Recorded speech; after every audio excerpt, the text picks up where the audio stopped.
collaboration between Bibliotheca Alexandrina and iQafé, and supported by our partners, specifically OQI and IBM.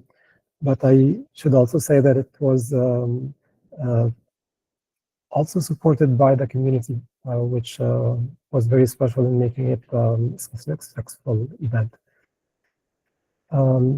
Following this hackathon and the energy and momentum that we see in the community, we thought of the idea of linking the different activities we do around computation research together. So we announced that we are launching a forum for computation research. And that involves mainly two areas, obviously quantum computing, which is something that we have been talking about a lot, and also high performance computing, which is also something that we have been doing for a very long time as a service to the researchers in Egypt and occasionally in the region as well. So the idea is just starting, and the idea is to link different things together. I don't know, Dr. Talk, can you maybe share the slide if you? Or yeah, just one second. Thank you.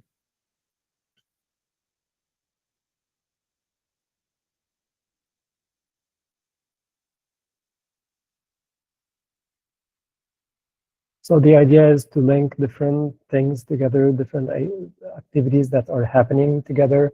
Thank you very much. We already have this multi-series, which kicked off this whole community engagement and collaboration around quantum computing. And we have other things like the Quantum AI Lab for hands-on experience. We had the hackathon, which we felt was a significant boost for the community and something that gave us fresh ideas to think about the future ways we can collaborate together. We have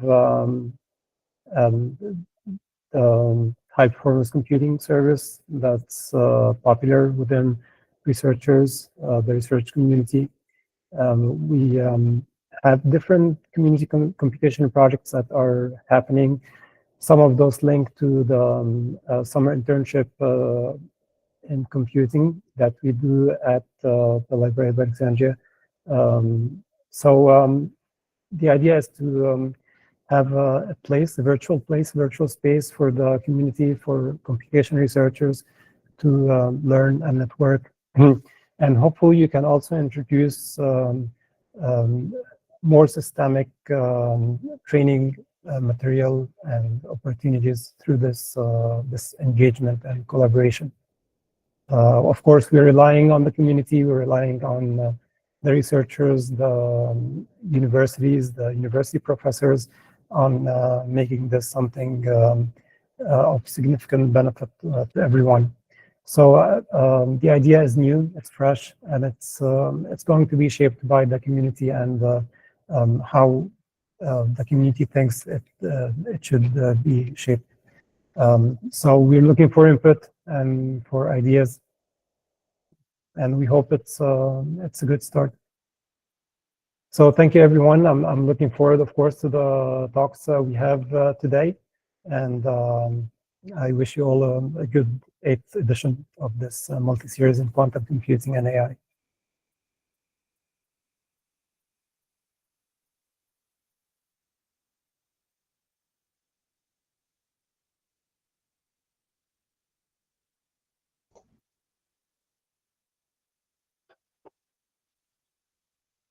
Said he has a problem, and so is exiting and coming back in. Yes. Forgive me if I pronounce your name wrong, but you see, So there it is. Yes, I'm Yusuf. Yusuf, thank you. Would you share the information about your Quantum AI monthly series, please? Yeah, so this is this edition is the 8th edition in the multi-series. We started in December.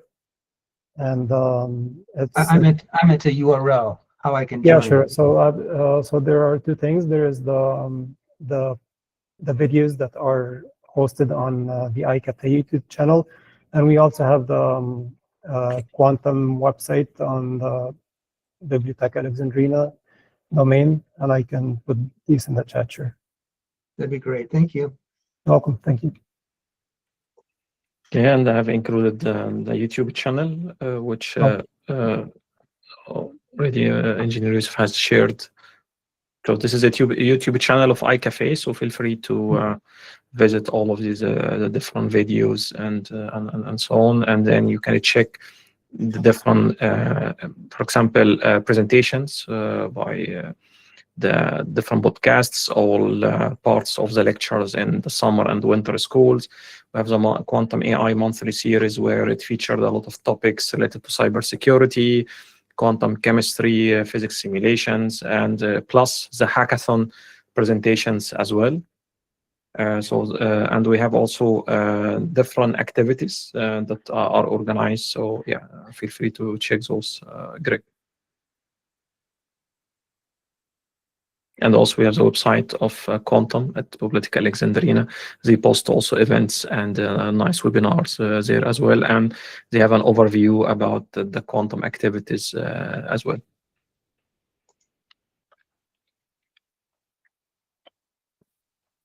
Okay, so I'm gonna back to the normal presentation.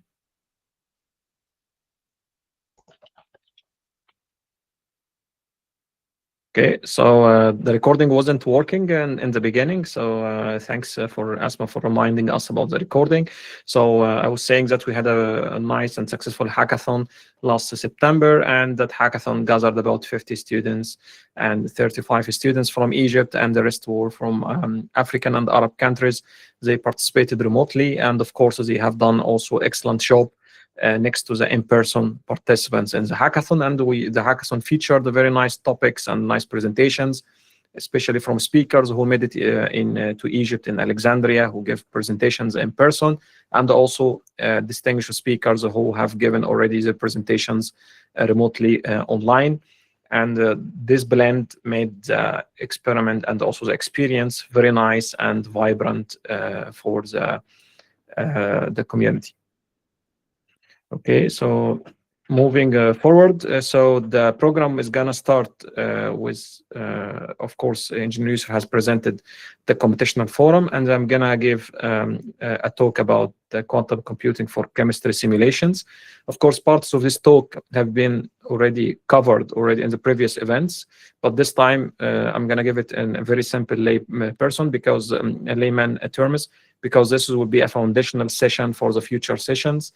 And of course, this session will be, of course, joined by a session by Alain Chancey, who's going to cover a toy model for reconstructed particle tracks at LHCb with quantum computing. So this is a different way of doing quantum simulations as well.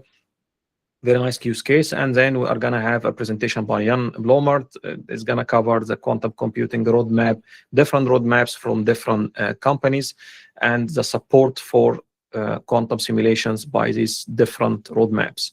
After that, we are going to feature a talk by Asma Safan, and that talk will be about, for example, the graduation projects in cybersecurity, post-quantum cryptography, and different graduation projects that could be supported for undergraduate and postgraduate students. And at last, we are going to have a talk by Tim Tope, and Tim Tope is going to highlight how to build the future, especially in quantum education. Okay, so moving forward, this is a short CV. Of course, feel free to visit it on LinkedIn, but long story short, I now work as a lecturer and researcher at quantum chemistry, quantum information and computing at Amsterdam University of Applied Sciences. And we have started a new master and also a new research programs associated with it. And of course, I'm a general manager and the co-founder of Molkit SAS, together with Alain Chancey. He's going to present after me now. We co-founded Molkit like last year. And Molkit is a member of QUIC, QUIC, and also QEDC, Those are two international networks, and it's based in Paris and France. And feel free to visit the rest of the CV on LinkedIn. Of course, we had nice news in this nice, of course, innovative battle of quantum computing achievements. And recently, just a few days ago, Google has announced a verifiable quantum advantage using their Willow chip. And of course, with this, of course, it might not be practical, but it shows that quantum held a good promise for performing quantum simulations, and we are on the right track. And the future has a lot of innovative solutions yet to come, leveraging quantum technologies and the quantum architecture. Now, I'm going to highlight the research profiles, but of course, this introduction is going to be the foundation or the basis for the series where we try different quantum algorithms. And these different quantum algorithms will be used to verify or to do part of the quantum simulations that are typically done classically, and show where the quantum computing advantage could be, and also where there's more need for improvement, and also some benchmarking and so on. Okay, so I'm gonna now highlight this. So the story now, there is a challenge in quantum simulations, in particular in quantum chemistry, in interpreting the spectra.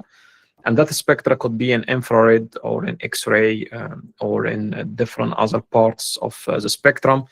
And indeed, we cannot visit different locations in space. So there is a lot of advanced telescopes are hovering around in space, detecting the spectra coming from very distant objects in space, like exoplanets, planets in our solar system, and also different stars and galaxies, and even black holes and the remnant of materials around them. And to understand the chemical compositions of these interstellar media, we need to process and model the spectra. So modeling the spectra would mean that to extract the useful information, which gives clue about what happened in this, and also the chemical composition of these interstellar media. What I'm showing is extraction of the PhD work I have done, and we have built now on this work in current projects we are working on for X-ray. Of course, this collaboration is done with Jan Blomart and Esron, but that collaboration on the work is still recent, so it's not gonna be covered.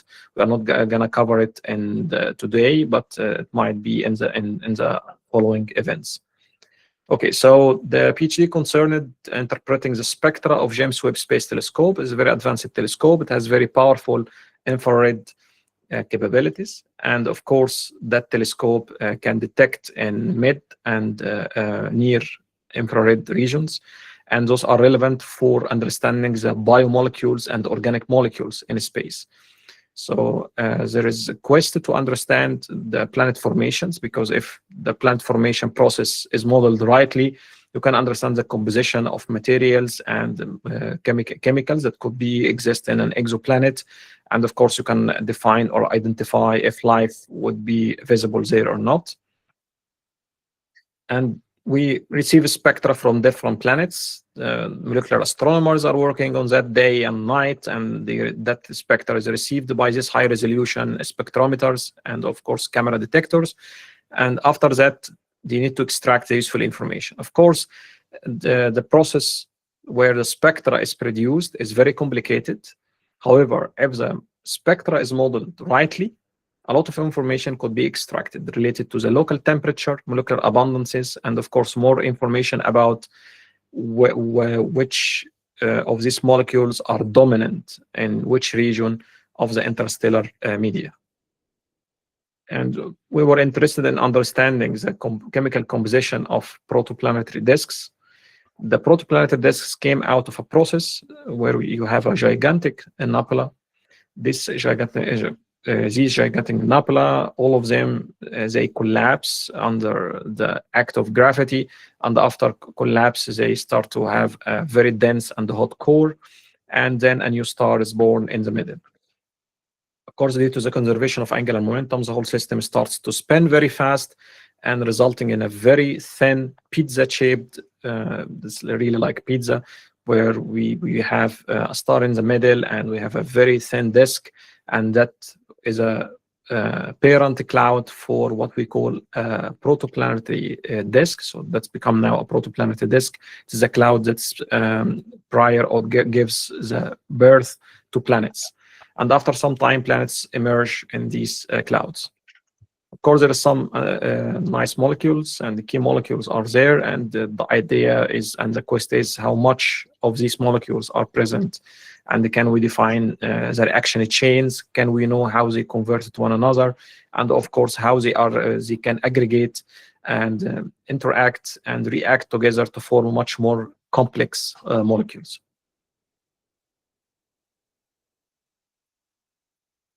I'm not gonna highlight this in detail, but this gives you an idea about we have different and many protoplanetary disks in space. They vary in shapes, and also they are, of course, obviously they are formed around stars, because with the new stars born, and all of the disk is a sort of a remnant material that start to spin around the star. So there is plenty of them, and there is plenty of data that's being received every day, and the question is how to analyze them. And we see here a very successful analysis that has been done. And of course, once you have the right data, you can put them into simulation.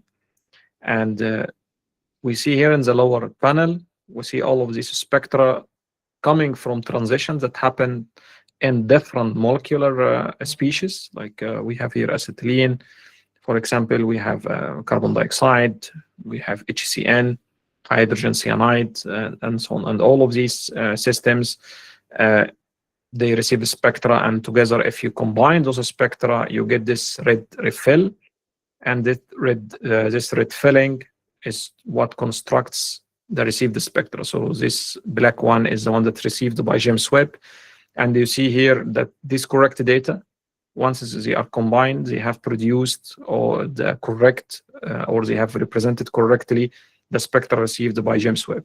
So that means that this model is successful and the data are correct. However, how to obtain this data? This is the question.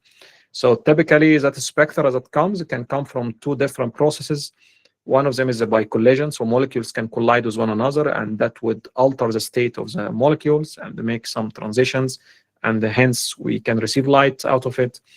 Or they come by the excitations caused by the radiation escaped from the star itself, and hence the molecules will absorb that and emit that after. So the spectra could be a combination of both, or could result from here or there.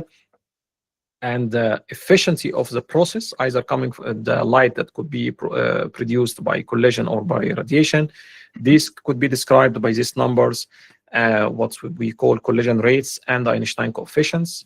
And together, if they are combined, they give the birth for the model, or what we call the master model, where molecular astronomers use it to model the spectra received by James Webb Space Telescope. Of course, Einstein coefficients, there is plenty of data in literature, especially about small molecules, are available in literature. So that's great. However, for collision, it's not the case, because collisions would involve quantum mechanical simulations, which means that the quantum mechanical can really impact the spectra produced from these distant molecules. And in that project, we have focused on carbon dioxide. Of course, in the beginning, we focused on acetylene, but then we moved to carbon dioxide because it's a very prominent molecular species, especially in space. I mean, it's very prominent in protoplanetary disks and exoplanets and the stars of the solar system, and so on. And how we do these studies, we study them by quantum molecular dynamics, and that's quantum molecular dynamics is a blend between quantum chemistry and molecular dynamics. Quantum chemistry is how to study quantum mechanically and treat with the quantum mechanical methods the electrons, so the motion of electrons, basically. And the molecular dynamics is a classical mechanical treatment of nuclei. So the idea is that you treat the nuclei classically and then the electrons quantum mechanically, which means that you consider them as waves, you consider them with all quantum mechanical effects, and that blend gives a quantum molecular dynamics. And this is very efficient field and a very nice field because it is very helpful for many applications, especially in quantum control, studying chemical reactions, and a variety of.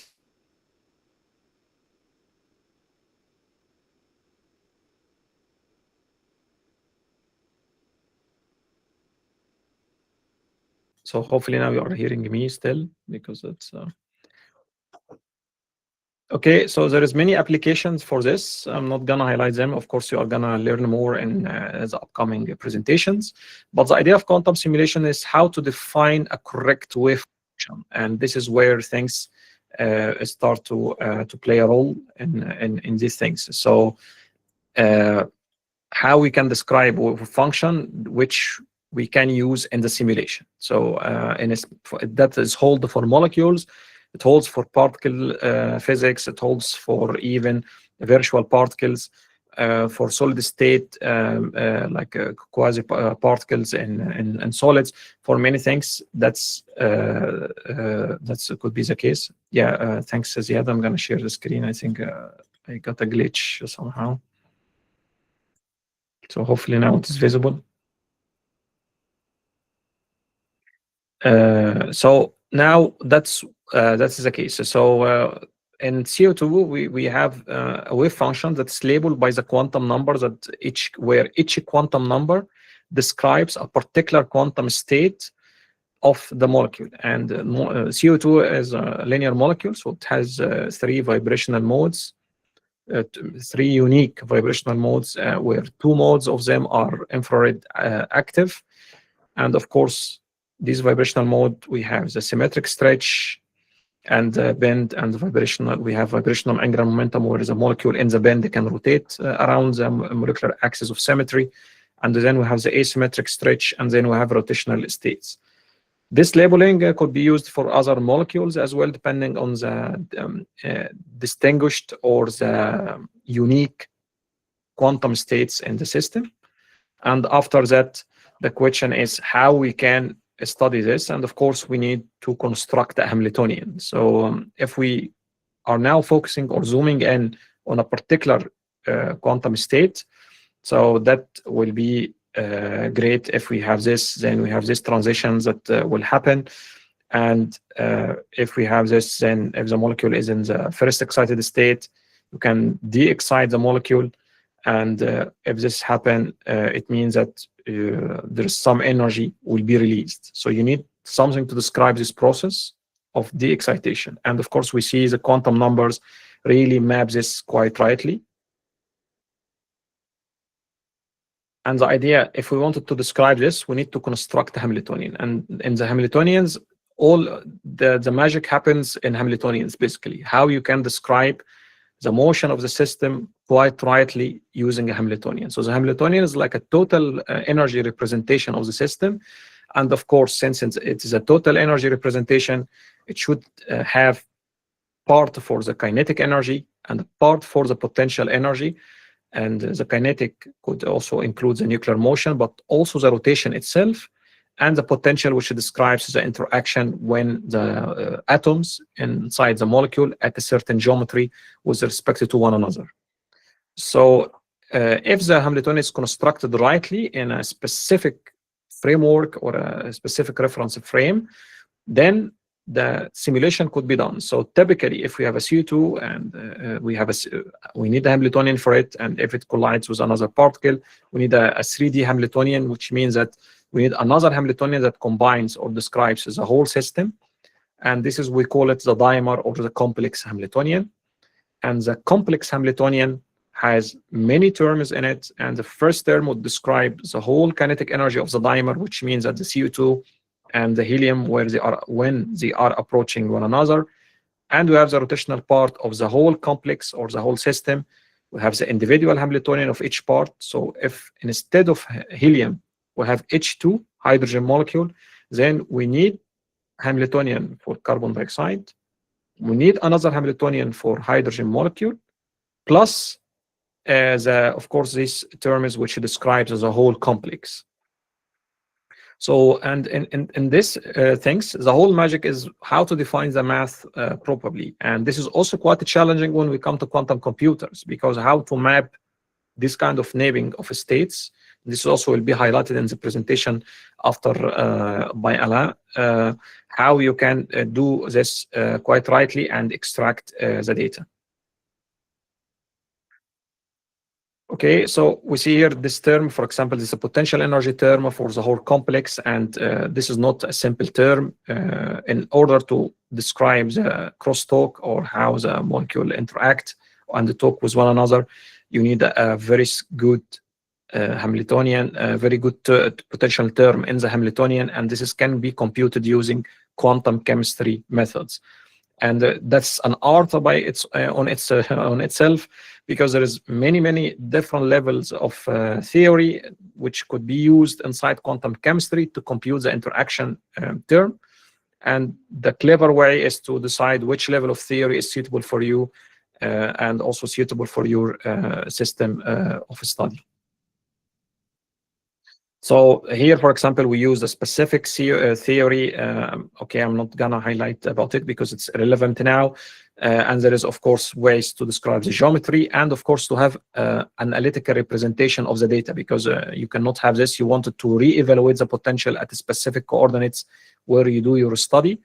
And then you need to make a fit or interpolation. You need to have a mathematical representation, which is analytical for the potential, in order to be used for your specific Hamiltonian construction or Hamiltonian representation. After that, we see here how this, after all, ends up in a computer. So this is a matrix representation of how this ends up. So, for example, each corner of this matrix or each block represents the interaction here. And that one, we have these ones here, for example, these 4 blocks. The first block is this transitions. So we have, for example, this is a first excited state, this is a ground state, and then we have a bunch of quantum numbers that labels, and these numbers inside here represents these transition probabilities or related to them. And after all, we end up with huge matrices of these to describe the interactions. And when the size grows, depending on the number of states you are involving in your simulation, then the computational complexity grows as well. So if you have a simple matrices that could be solved nicely, if you have much bigger matrices, then this is where you see the computational complexity. In our case, or in this work, the computational complexity is scaled with the power third. Of course, that differs in other projects. We are working now on a project where the computational complexity is for example, it is related to the second order, so it's a power of 2. And there is some other problems where the computational complexity is more exponential. So that varies from one problem to another. But here it gives you a highlight or some representation on how this is happening. There's some results here, but they are irrelevant to our discussion now.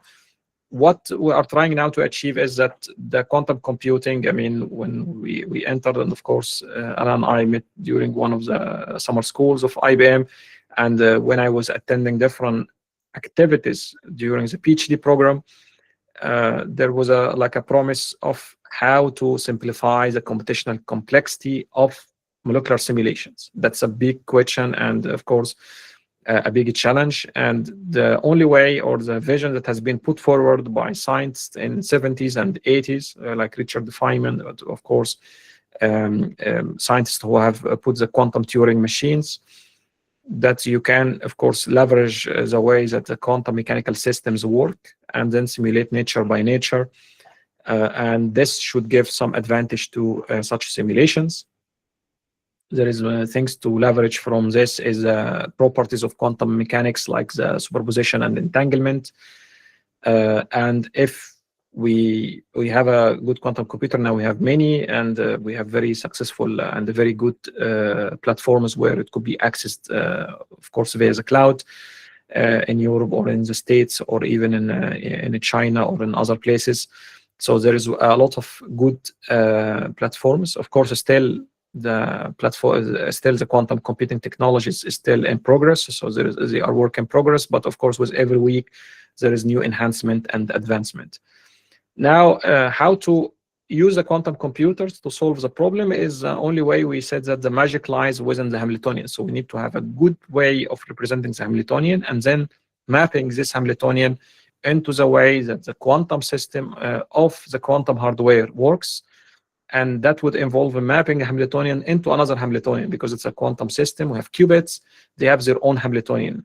So either they are ion-trapped, following ion-trap technology, or photonic technology, or superconducting technology, or neutral atom, or even the hypothetical topological qubits, which is work in progress, or CAD qubits, or any kind of technology platform. You need to map the problem into the specific architecture of the specific quantum hardware. And to do this in chemistry, we have two ways in chemistry so far, or in physics, to do these things. We have what we call the first quantization. It means that we have a Hamiltonian that represents on a grid. So you evaluate your function on a grid. So you can really plot your function on a grid. Or you can have what we call the second quantization, which means that you use what we call ladder operators or annihilation and decretion operators. So the annihilation and decretion operators, it means that you assume working with harmonic oscillators, and then the harmonic oscillator, you get a discrete states, and then your ladder operators will take you up and down based on the energy of your system. And of course, these ladder operators, the A dagger can take you up, the A can take you down, similar to what you have here as a ladder. So you have the ground state, the first excited state, the second excited state, and so on. So your A and A dagger can take you up and down from that. So this is the second quantization. The first quantization is different, because the first quantization is you are evaluating on a grid. So both of them have use cases on a quantum computer. So the first quantization have use cases, and some use quantum Fourier transform or phase estimation in order to perform things. The second quantizations, there is a lot of libraries now involving transformations, that you have this ladder operators and then you transform them into the ladder operators of the specific Hamiltonian corresponding or describing the quantum architecture that you wanted to use in your solution. And of course, once you have this, you can start solving the problem. And typically in quantum chemistry, solving the problem, you mean that you want, or you aim to compute the ground state energies.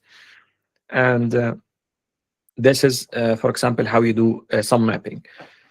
What I'm highlighting here is not only applicable to quantum chemistry, it's also used in finance and machine learning and so on. The whole magic happens is that how to map your problem or the energies that you compute for the Hamiltonian into the values that you are looking for. So if you do an optimization problem, you would like to find the lowest value for a stock market or for your machine learning algorithm, then the energies that you are going to compute from the solution of a particular equation leveraging one of the Hamiltonians would correspond after post-processing to the values that you are aiming for in your optimization problem.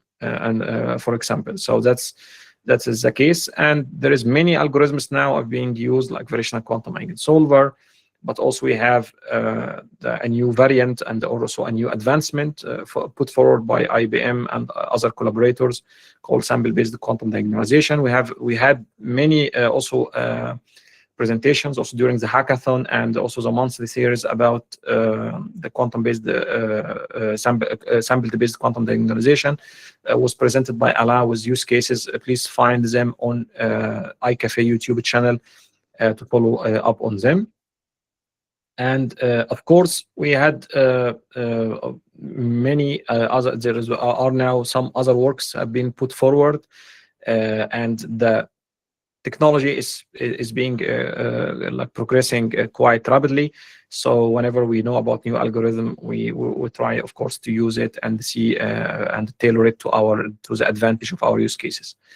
The second thing is that, of course, quantum machine learning could be used in chemistry, especially in describing part of the interaction potentials where the anisotropy is very high and they are not well behaving. So that's also one of these things.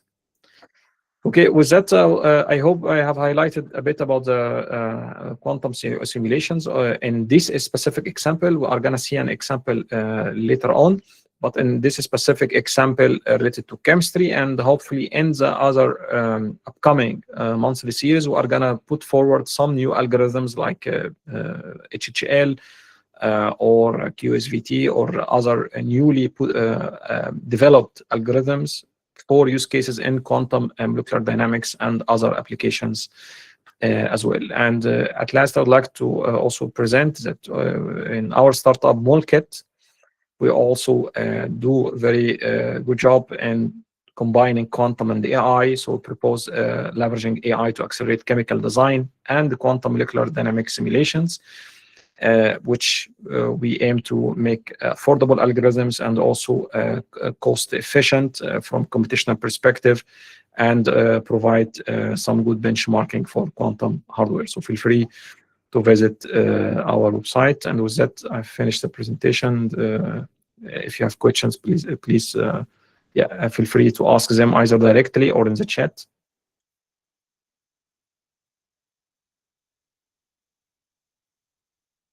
Okay, we're gonna have 1 hour for questions at the end. That's for sure, or maybe 45 minutes now. But yeah, that's yeah. Feel free to discuss this in the hour. I'm just gonna share my screen again, so I can back to the beginning.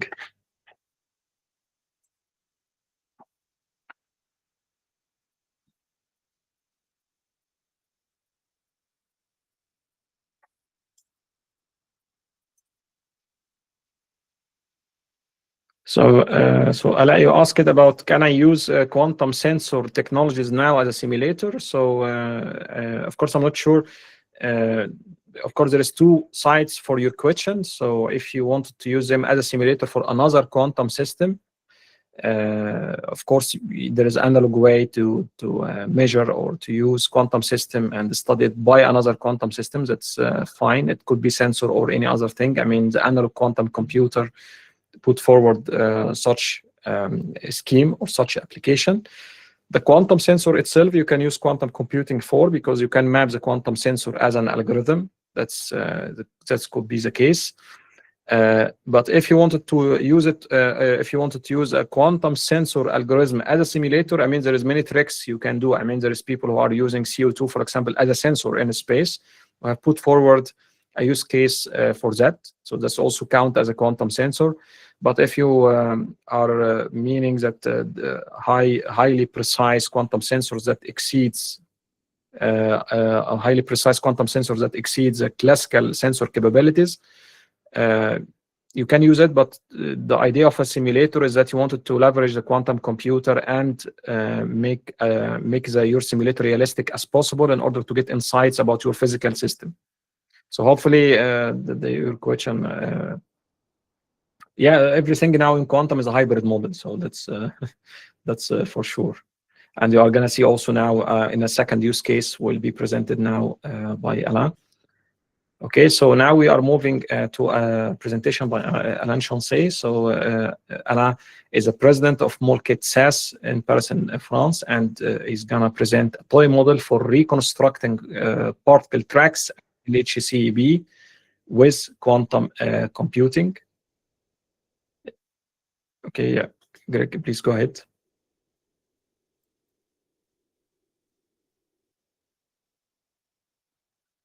Sorry, that was an accident. Yeah, Alain, please, the floor is yours. Yes, thank you for having me again. So I'm going to, it's a new presentation. Can you see my screen? My yes, presentation? yes, yeah, it is visible, yes. So it's a new topic. It's very exciting as well.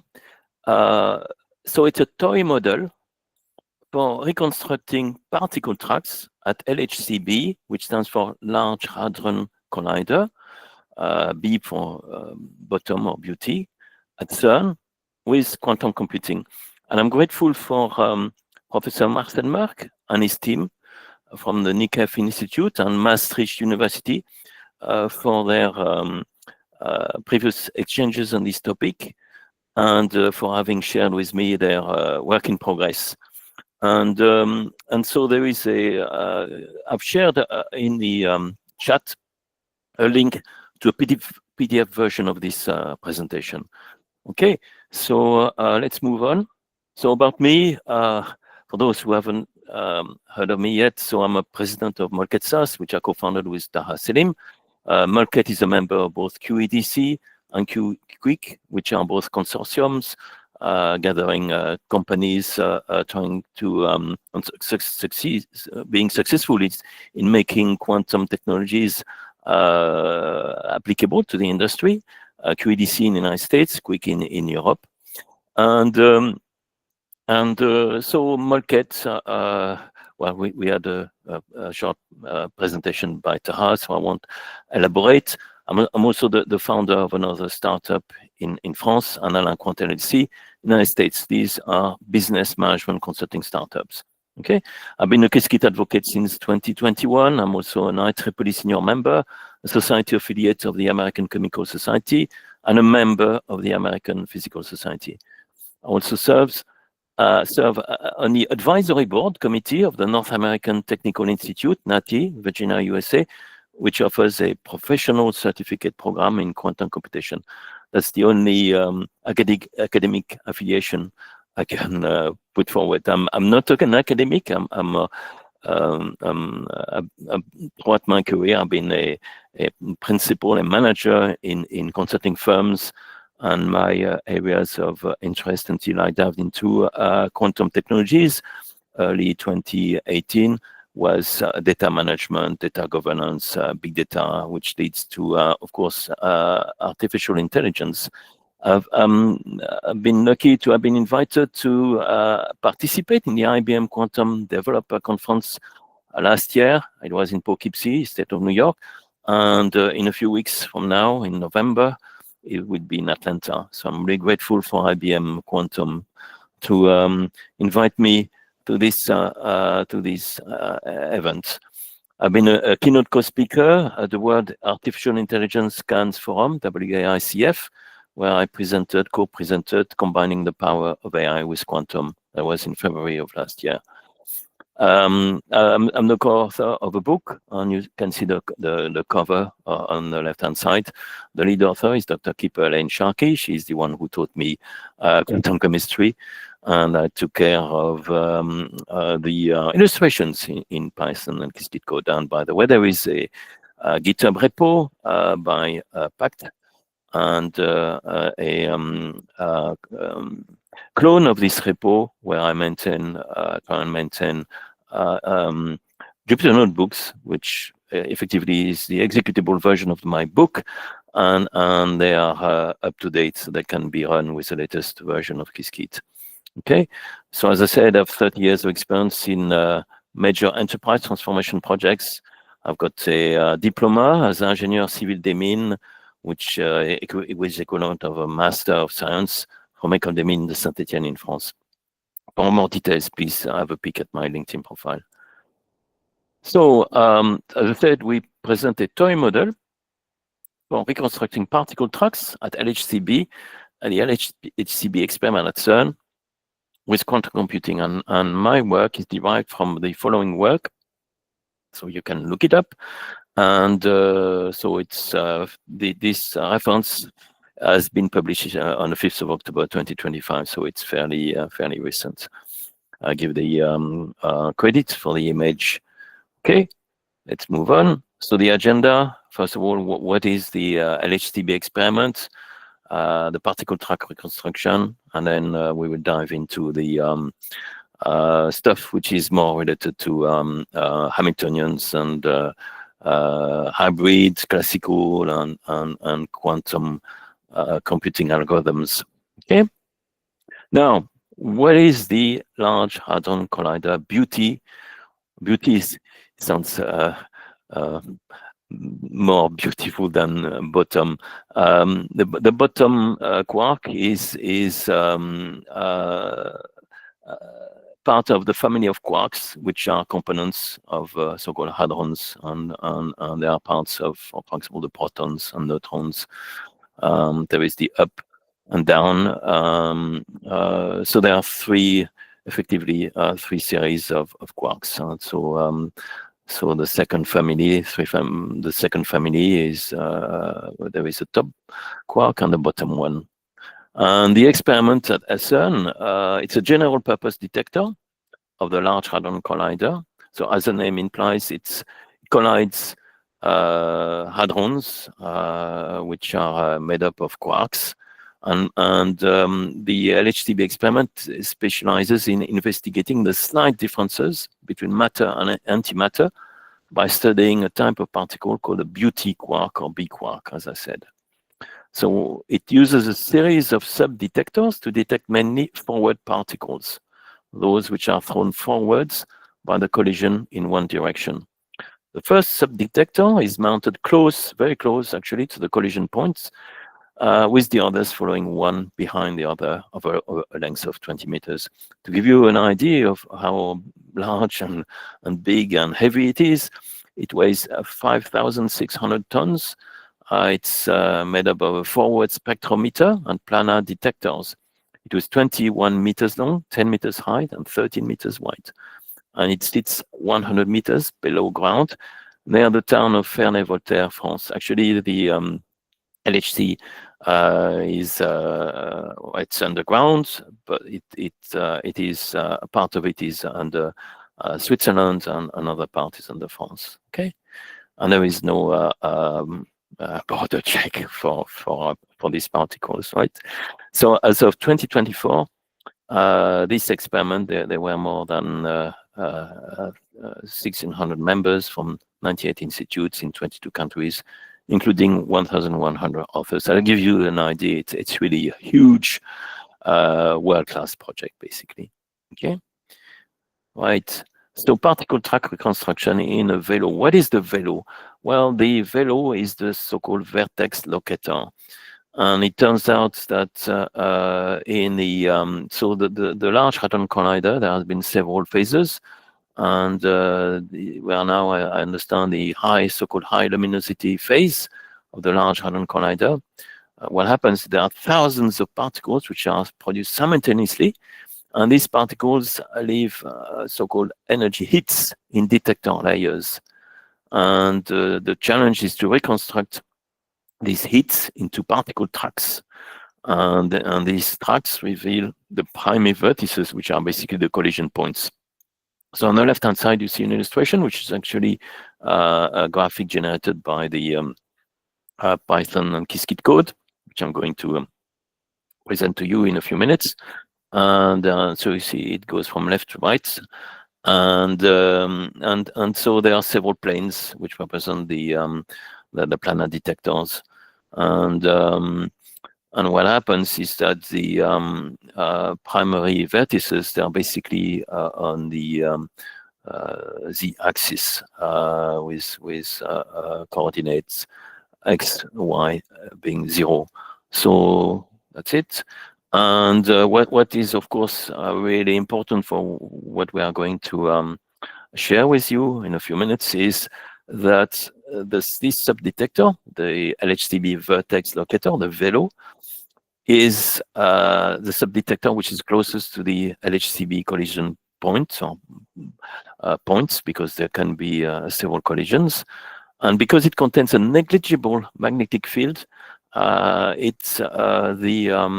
tracks are basically, they can be modeled as straight lines, which makes it very, very convenient as compared to other large experiments like Atlas, for example, where it's a different topology, it's a different geometry, right? Okay. Now, of course, this is about quantum computing and quantum physics. So one way to find these tracks is to define a Hamiltonian. And I'm not the author of this Hamiltonian. It is, again, part of the great work made by Marcel Merck and his team. And basically, they have come up with this Hamiltonian, which makes it possible to then use fairly best practices tricks. Okay, so a a segment is basically very simple. It connects to hits, okay? And so there are segments which are actively contribute to a track, which means their value is 1, and others which basically make no physical sense. So the value is 0. So it's binary basically. And the Hamiltonian is made up of 3 parts. So the first part is, and it's in the table below. It's the so-called angular term, which assigns values for thread doublets. So it's the most important, as it determines if a set of doublets, Si and Sj, are aligned within the tolerance of epsilon. So basically, we're trying to this way we're trying to put together 2 segments into what will be a part of a track. A track is made up of segments, basically. Okay, and in practice, just to give you an idea, this is a toy model, but in the actual experiments, what I've heard from Marcel Merck and his team is that on the specifications of the detector, I understand there are 26 planes in one direction, and there can be as many as 40 vertices, that is collision points, in one event, and potentially thousands of hits. Okay, so in what we're going to present, it's much less, but again, it's a toy model. Okay, so the second one, the H spec component, it's so-called regularization term, which makes the spectrum of the matrix A, and we are going to see what the matrix A positive. Okay, and the last one is a term, the gap, to ensure a gap in the solution spectrum. So the trick is as follows. So we start with a definition. It can be viewed as a cubo. It's a cubo, quadratic and constrained binary optimization problem. But the trick is to relax the condition that Si must be for any index I must be either 0 or 1 by saying no, it could be any real value. And then we take the derivative of the quadratic and we obtain a system of linear equations. Okay, and then it boils down to solving a set of linear equations, AS equals B, where A is a matrix and B is a vector. And it turns out that given the definition of the Hamiltonian, the vector B is simply all ones. Okay, so 1 everywhere. Okay, and it's very easy to solve classically using, for instance, SciPy. But of course, you could use Julia or Fortran or any other efficient linear algebra package. And so that's one way to solve it. And this is what we do because it serves as a benchmark for another method. So before I move on to the other method, in order to, because we move from binary to real numbers, how do we get back to binary on-off status? That is, a segment is valid or it's not valid. Well, simply because we have a so-called threshold, which enables us to extract from the solutions of this linear equation what we are looking for in the first place. That is to say, whether a potential segment is actually relevant or not. Okay. Now, what is interesting, and it's the first time I encountered the practical use of the so-called Haro-Hasidim-Lloyd, HHL in short, algorithm, which it promises a complexity improvement over the best classical alternative for solving sparse systems of linear equations. Now, that has been invented a number of years ago. The reason why it's not yet widely used is because in practice, the implementation faces considerable challenges. And in the list of, in the biography at the end of this presentation, also in the GitHub repo, give two references. One is very recent, and the reason why there are such challenges, well, because HHL, I won't go into details. It's something you can look it up with my bibliography. It uses the quantum Fourier transform and the quantum phase estimation and inverse quantum Fourier transform. And it turns out that the quantum phase estimation, and this is known since, I mean, even in my book, it's mentioned the QPE. In order to make it work, you actually need fault-tolerant quantum processing units. And quantum phase estimation results in prohibitively deep circuits, making the algorithm infeasible on currently available hardware, short of fault-tolerant quantum computing. Well, yes, but Marcel Merck teams have come up with a number of improvements. So I refer to their paper, Track HHL, a quantum computing algorithm for track reconstruction at the LHCb. And well, they have a variant of the standard HHL algorithm, which they call 1-bit HHL. And their variant, they apply a first-order Suzuki-Trotter decomposition to approximate the time evolution operator. And by restricting the QPE accuracy to a single bit, the algorithm can efficiently determine whether a phase is close to zero or significantly different, which is what we need in our case, because all we need to determine is whether a potential segment is actually makes physical sense or whether it is just like a ghost. And so same approach as for the classical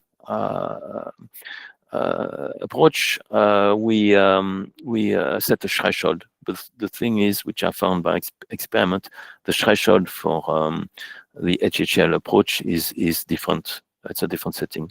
Anyway, we shall see that in more details. So, and yes, the reference I give in my bibliography to HHL, a fairly recent study, which was published late 2024, with Kiskit. They mentioned that even inverting a matrix of 4x4 was a challenge with the currently available quantum processing units. So yeah, so it's quite amazing that this actually gives very promising results. We shall see. So this is the actual screenshot of the output of the Jupyter Notebook, which is named HHL, 2 particles, 3 layers, and an actual run on IBM Torino, which is the best in terms of the best performing quantum processing device, which anyone can access with the free plan, with IBM Quantum free plan. And so you see at the top, extracted HHL solution, normalized, and then the threshold set to be 0.33, basically. This has been computed by my implementation. And then we end up with discretized HHL solution, 110, 11101, and then the indices of this solution, 013, 4, 5, 7. Now, what's interesting is that during this, we found the primary vertices. There is actually just one, coordinate x0, y0, and z10, which means it's like 10 millimeters from the start of the velo detector, and which is good, because that's by construction what we are looking for. Okay, the velo is the vertex locator, so it's good that we found the primary vertex, even though there is some noise, and we can see that the good indices, what I call the good indices of HHL solution, is actually a subset of the one which was found above. So 0, 3, 4, 7. So basically, in the solution, there were extra erroneous indices, 1 and 5, which have been cleaned up because my implementation, and it's explained on the right-hand side of this slide, I've written a function which I call getTracksSmart because it's derived from a function getTracks published by Marcel Mack's team, and I improved it a bit because what I do is I check that the candidates, I check that the output of the HHL algorithm, that the segments actually intersect the z-axis. Okay, if they don't, well, I discard them. So it's kind of a error mitigation, okay, approach, and you can liken it to the error recovery procedure, which is implemented in the sample-based quantum diagonalization. And I refer to my presentations, which I made for the Alexandria Hackathon and also for the QFF Nairobi just a couple of weeks ago. And so, what's interesting is that it boils down to the combination of the threshold and the smart error mitigation approach, which is classical, is that we end up with the good solution. That is to say, this is on the left-hand side, good indices of HHL solution is equal to correct indices of classical solution, true. So it's a success. So we can proudly say that with this, we managed on IBM Torino to, with the HHL, well, 1-bit HHL, and suitable threshold and the error mitigation, we got the right result. So I think it's quite an achievement. And the good news is that you can look it up and you can even play it again. You can try it for yourself if you want. Okay. Okay. So this is the GitHub repository, the GitHub repo. It's a public GitHub repo, and well, I've gained 1 star. It's 2 stars now. So yeah, feel free to star my GitHub if you like it. So there are a number of experiments. It's fairly obvious to see. So there's some with 16 particles, 3 layers, 16 particles, 3 layers, IBM Torino, which means that been run on IBM Torino. And what's important, I go back to the previous slide, sorry.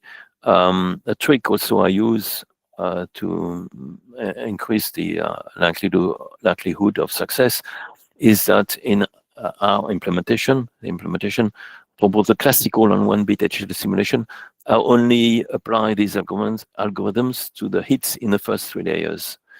And the function getTracksSmart not only cleans up the erroneous output from the HHL algorithm, but in addition, it completes the list of active segments with hits in all the outer layers. It's quite simple to visualize this, in that once you have got the actually the primary vertex and the first segments, it's easy to check whether candidate segments in the outer layers, layers 4, 5, 6, are actually but potentially, yes, they belong to a track or not. It's easy to determine whether they would intersect the z-axis or not on the endpoint of a segment of the previous layer. So yeah, so that makes the whole thing really work. Now, if you want to experiment for yourself, you could duplicate one of the Jupyter notebooks. For instance, so I give, for example, HHL two particle. What does it mean? Two. It simply means that there are 2 vertices, 2 collision points, if you want. Each collision point generated 2 particles. Okay, and so on the right-hand side, you see the parameters. It's 2, 2, which means 2 particles for the first collision, first vertex, and another 2 for the second one. And the coordinates, they are entered explicitly. If you don't provide them, they will be computed randomly. Basically, it means the first vertex is 5 millimeters from the left of the velo detector, and the second one is 10 millimeters. Bear in mind the layer spacing is 20 millimeters, right? And others are fairly obvious. I won't go into details, but and again, I mean, this is a toy model, and I would say this is work in progress. I mean, there are many things worth trying out. The threshold for discretizing classical solutions is 0.45, so it's not something that works. No need to choose any other value. The threshold for discretizing 1-bit HHL solutions. Well, the good news is I implemented a simple algorithm. Basically, if you put none, you have no clue what it could be, then the implementation will basically consider a good way of setting it. This is 20% plus of the in addition to the lowest value, which is the outcome of the HHL computation. Okay. What's also handy, and this is straight from my previous work for the sample-based quantum diagonalization, SQD, is that I enable any user to provide their credentials, the token, and CRN file in files. So instead, it's better than hard coding them in Jupyter Notebooks, because eventually, if you publish your Jupyter Notebooks on GitHub and you don't pay attention, then you share your credentials publicly, which is not a good idea, right? So it's good practice to use this. Now, what's interesting, the run options, the backend name, you can choose air simulator noiseless, or as illustrated there, you can use fake_Marrakesh, which is actually the nickname, the name of a Marrakesh. IBM Marrakesh is the name of a quantum processing device, which is actually not available for those who, like me, have only access to the free plan.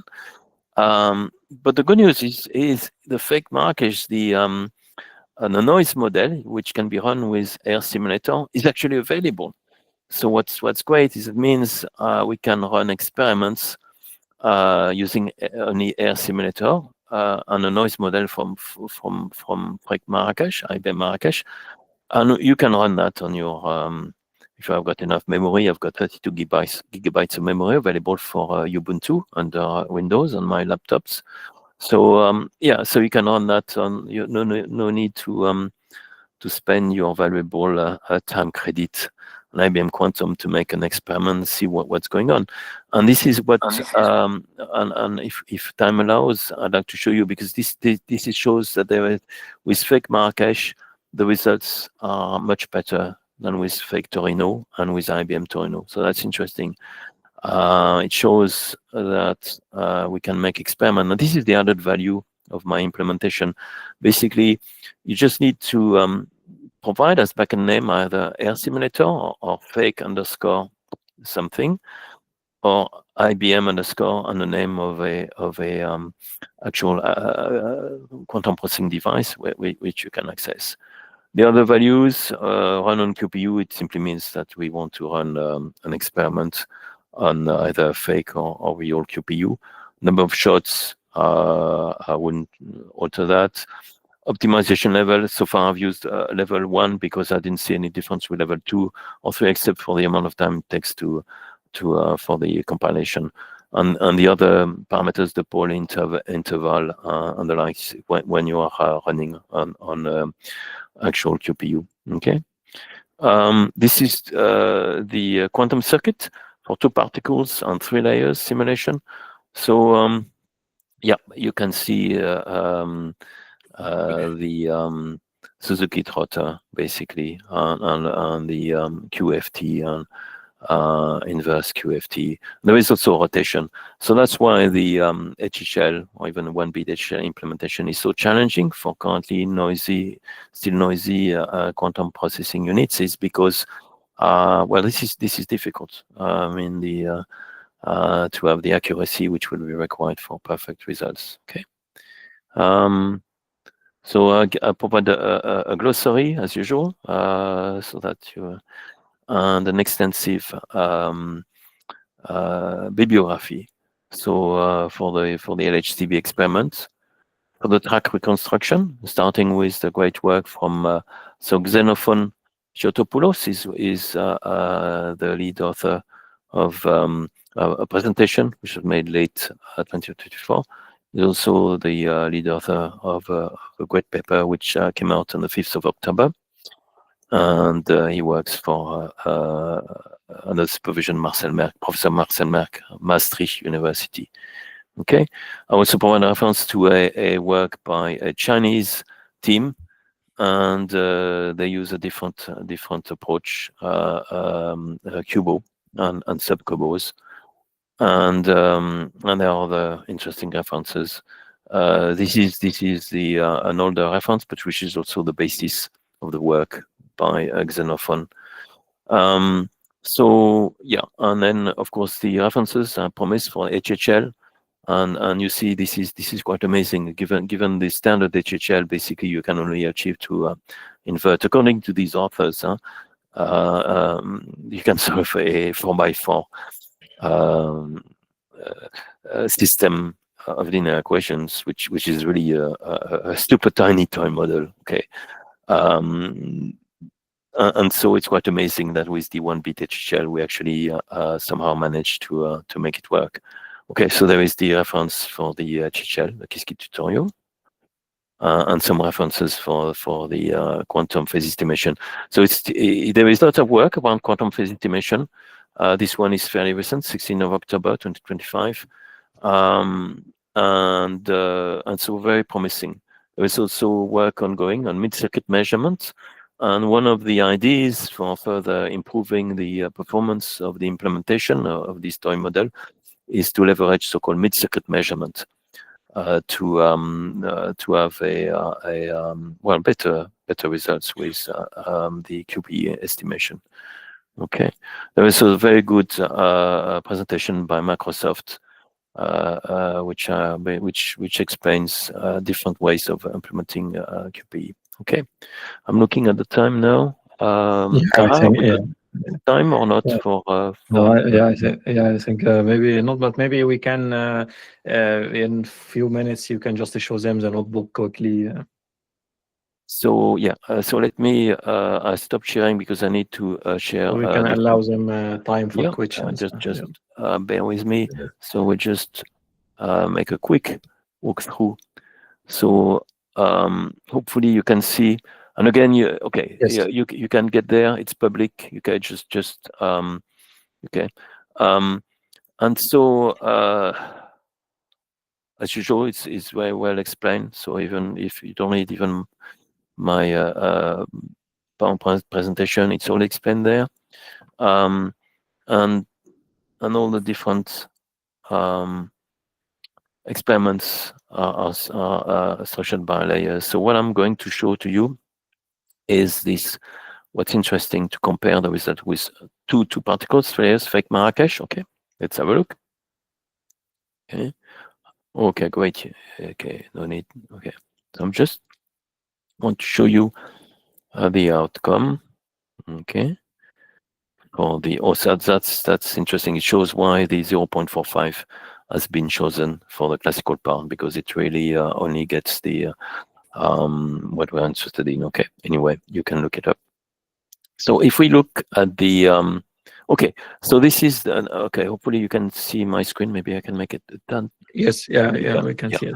Number of qubits in HL circuit 8. Well, it's quite reasonable. Packet name, fake Marrakesh. Okay, fake Marrakesh. Okay, using a simulator. So okay, a noise model. Okay, so gate statistics. Okay, well the depth is not so big. However, my own experience, and this is work in progress, is that when you run on the actual QPU, somehow it tends to be bigger than what this count is.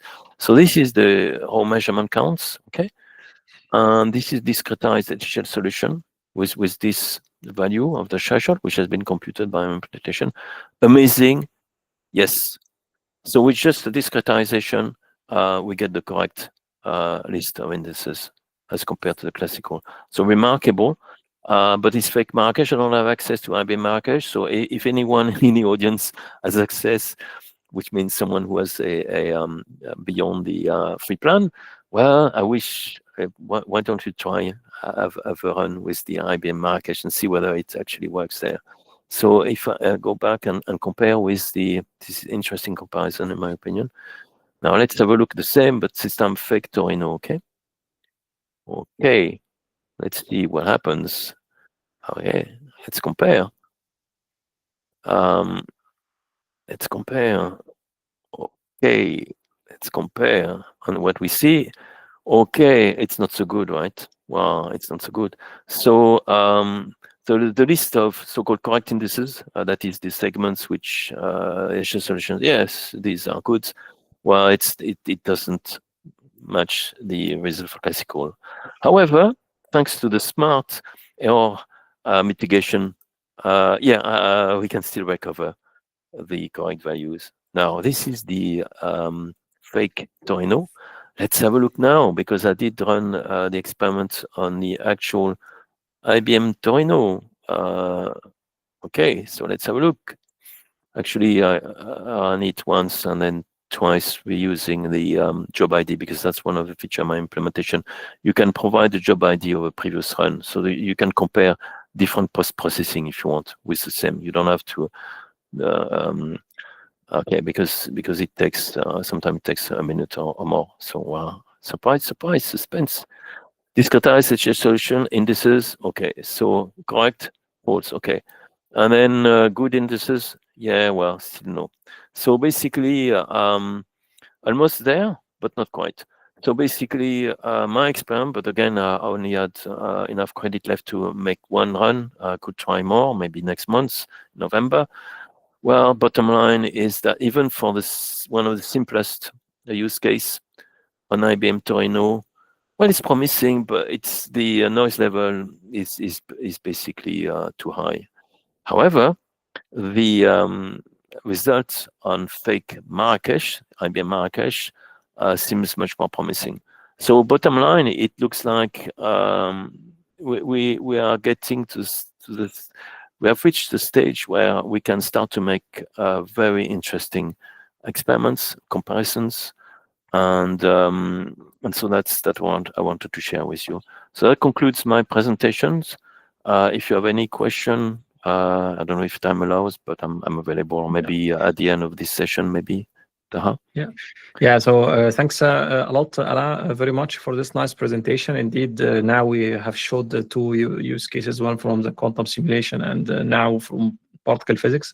So thanks for that. So we have a question from Jan. So Jan, please go ahead. Yeah, hello.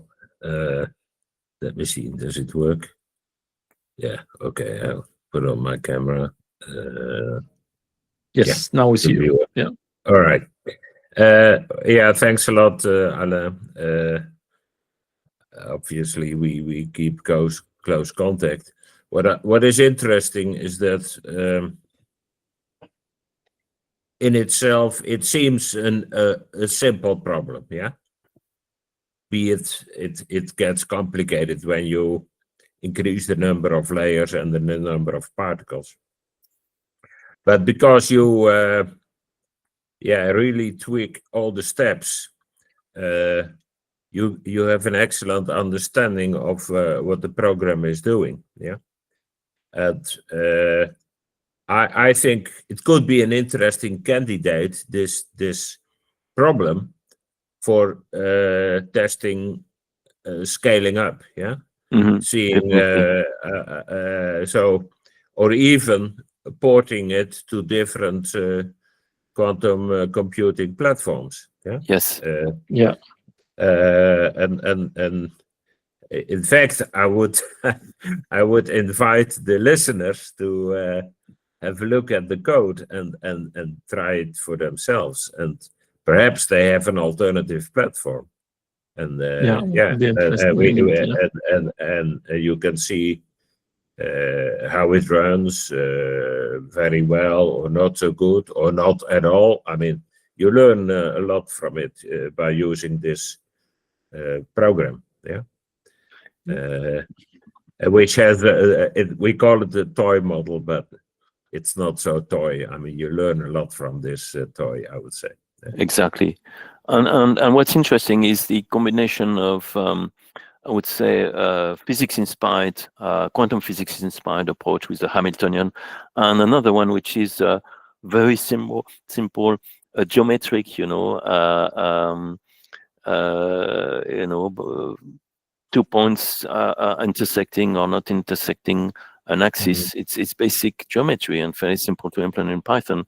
So it's worth applying common sense. And there are also other ideas which are mentioned actually in a presentation by Xenophon, is the so-called Ho transform, which has been invented decades ago, which makes it possible to map, it's typical mathematical approach, a problem which is not so easy to tackle, to find whether points are aligned or not, into another mathematical environment where, well, it's so much simpler. And then it turns out that there is a quantum computing implementation of that. There is a paper, and it's mentioned in the bibliography at the end of my GitHub README file, and it's the kind of thing which would be worth experimenting as well. And so, in a nutshell, I hope my work, which is piggybacked on the great work by Marcel Merck team, is like a sandbox which could be used to, to make a number of experiments, including with other hardware providers. I think, in particular, for example, Condela and their photonics-based quantum processing units, but also, neutral-based and ion-based. Definitely. That will be interesting to try, and that will be fascinating to do all of these transformations to enable the use case. So I think, it's not really a toy model. It's a very nice experience because we learn a lot about this. So now, for the sake of time, we'll move to our next speaker, which is you, Jan. So now we had two presentations. We had a nice presentation by Alain now, and before that we had a presentation which I did about the quantum chemistry and the quantum simulation. And together we are moving in this nice story toward how the quantum roadmaps can support or aim to support the need for successful quantum simulations that can bring value. So our next speaker is Jan Lomart.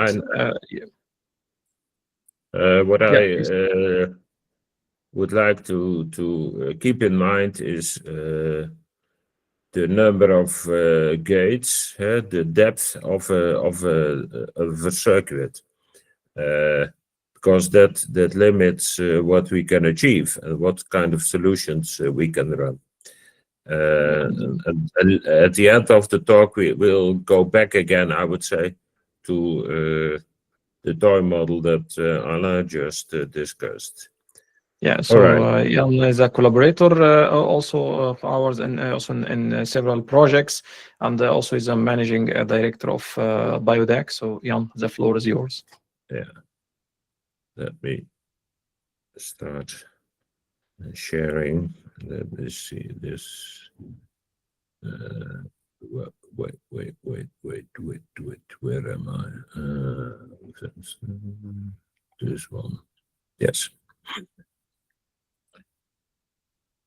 Okay. Do you see it now? Yes. Now it's Okay. we see it now. Yes. Good. But not in full screen mode, just in the PDF. Wait.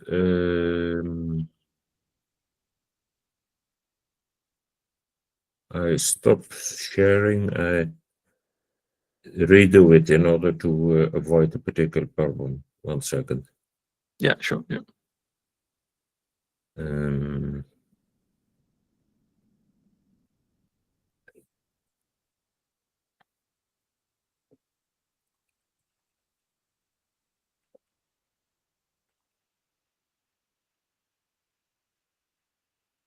second.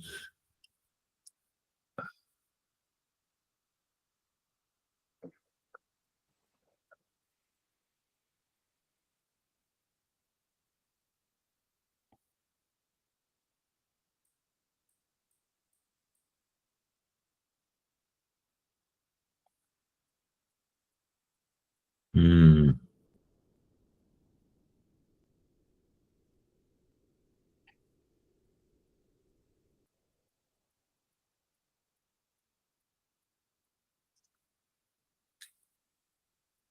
Yeah, I get this warning.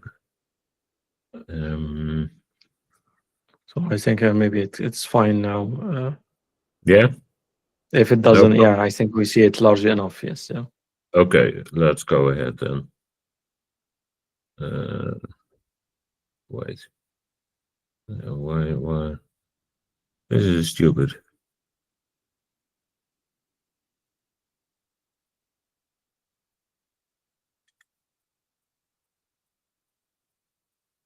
Okay, is this okay like this, Taha? Yes. Yeah. Okay, let's go ahead.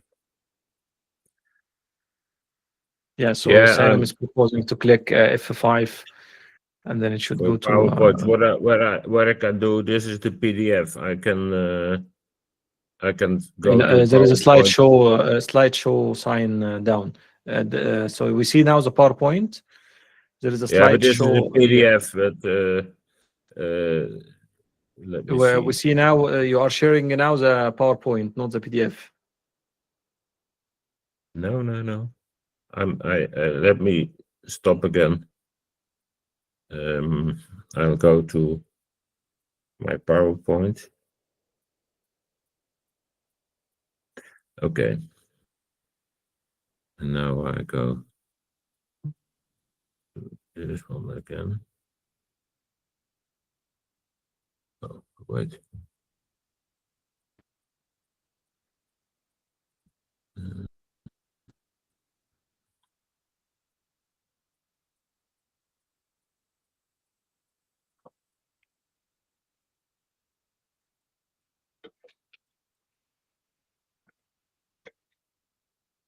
This is the, and here if I go to, do you see now the whole screen? Yeah, we still see the PowerPoint, not the whole screen, but I think that's fine. I think it's big enough. Okay. Yeah. Right. So, what I would like to discuss is comparing different technologies for quantum computing. Yeah. And there are a number of properties that determine the qualities that you can achieve. Obviously, one of them is the total number of qubits on a particular system, on a particular chip. Then we all know the connectivity, which determines how gates are performed and how you build, I would say, gates and logical gates. Then obviously the quality is an important thing, because we all know the coherence times, which has particular instances. And then an important one is the speed. How fast can a gate be executed? How much time is required to execute a total circuit? Yeah. And obviously, then there are other aspects like availability, like queuing. How long does it take at all to run a job? Yeah. And here you see examples of comparison of the different properties. Yeah? And obviously, every time when we get a new generation, a new platform, a new architecture, we try to achieve better results. Yeah, we try to improve the quality, the fidelity. We try to improve speed. Yeah, and we try to improve the scale, so that you can indeed run larger problems. And here you see an example. This is the company Continuum. They have trapped ions. Yeah. And So this Jan, is, you are not changing your slides, so we still see the first one. oh, right. Yes, now we see it. Yeah, yeah. Okay. Hey, interesting. Good. And the other is, this is IQM. Yeah. They have superconducting qubits. And 1 second. Here you see their roadmap. And we are now in what we call this NISC area. Yeah. So there are systems with somewhere between, let's say, 50 and 100 or 150 qubits. And the reliability, fidelity is in the order of 3 nines, 99.9. And obviously, in a couple of years, we all want to go to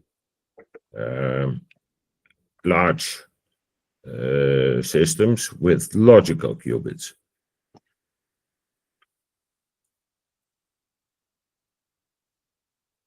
And another example is Pascal. They have neutral atoms, and they use also laser technology to manipulate the atoms.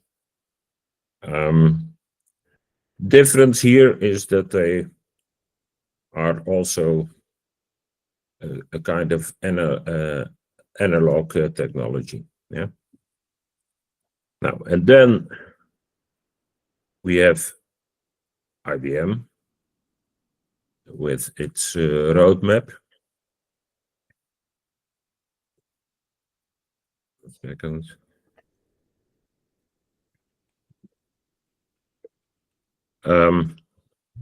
And what you see, and I hope I'm on the same page as, yeah. Do you see the roadmap, Taha?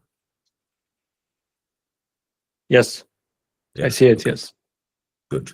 Jan, that yes. image, they go out quite a few more years on their latest roadmap. No, this what I took a slide of the most current roadmap. Yeah, because it's very wide. Yeah, and I for reasons I didn't want to go beyond 2029. Yeah, because I think for our purposes we want to look only, let's say, 2 or 3 years ahead. Yeah, that's the reason that I only show this slide of the total roadmap. But what I want to discuss with you is, if you look at the column in 2025, in the middle, we are very near to it, because this or next month we hope to hear about the new Nighthawk QPU, quantum processing unit. And if you look then at 2026 and 2027 and 28, what you see is that every time they set a new milestone for increasing the number of gates that you can execute on such a system. Yeah. And then I go back to the talk by Alain. I mean, it's very interesting to test if you have a problem that you understand, yeah, and to see how can I scale it up so that I can make a circuit that requires a higher number of gates, yeah, and then you can really increase the complexity of that problem. Yeah. And before we have fully fault-tolerant systems, we already need to be able to scale up. Yeah, and that's I would say, the challenge, and it's the beautiful task that lays in front of us for this year, next year, and the year after. Yeah. Therefore, I was talking at the end of Alain's talk about inviting all of you, in fact, to run this problem and see what kind of experience you get from it. Yeah. So this is then about the IBM roadmap, and then we go. One second. I need to.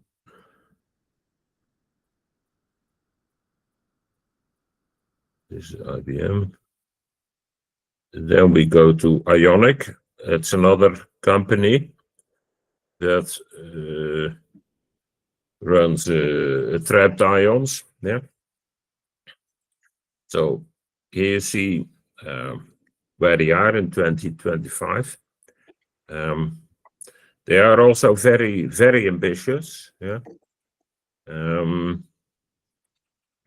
So it would be interesting if we can test such a system to learn how it behaves. And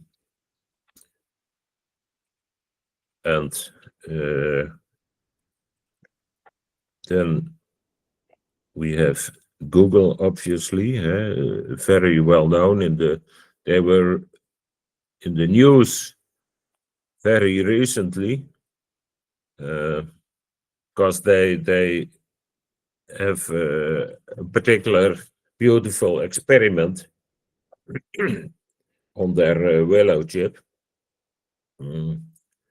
But still, yeah, to be honest, I would like to know more about the details of their roadmap. Yeah, and they are a bit, I would say, a bit silent. Maybe they are going to surprise us suddenly. That's obviously very well possible. But in this roadmap that you see here, we are still in the milestone 2, which is the Willow chip that can perform one logical qubit. Yeah, and obviously we need to go to the next steps in order to be able to really perform a good number of logical qubits and process with that. Now I go back to comparing the different technologies. Yeah, so again, we need to look at the total number of qubits. Yeah, we need to look at the interconnection. We need to look at quality and speed. Yeah, and as you all know, speed is extremely important. Initially, there was only focus on quality of qubits, because if you don't have good quality, then it doesn't make sense to make a bigger system, because you will never be able to run a real problem on it. But since let's say 1 or 2 years, most of the vendors are able to provide pretty good quality qubits. Yeah? And now the issue is, how fast can you run a problem? Yeah? Because for a real simulation, a real chemical simulation, a real physical simulation, be it in a surface or in a molecule or in chemical reaction or some radiation photonic process, you need thousands and thousands of gates. So speed of processing is very important indeed. And then the other aspect is when you go from physical to logical qubits, you need a lot of classical computing that must be faster than the qubits, yeah? Because every time you need to detect an error, correct the error, give feedback to the system while the quantum computing goes on, yeah? So you can imagine that for a real fault-tolerant quantum computer, you need a lot of classical computing, yeah? And then it's getting interesting. What about the cost? What about the number of components? What about the connectivity? What about scaling up? Yeah? It's not only the qubits, but all the hardware around it, the control systems, the cabling. Yeah, the cabling alone is an enormous issue, and yeah, therefore it's so interesting that AMD and IBM have announced a strategic collaboration, and I think this could be very promising because when you scale up, it's all about cost. Yeah, it's the cost of components, it's the energy consumption to run the systems. Yeah, and yeah, I'm looking forward to the real announcements from this collaboration. In fact, my last slide here is again about comparing platforms. Yeah, and I want you to look at the numbers that I put down on the right bottom side. Yeah, these are factual numbers. Yeah, and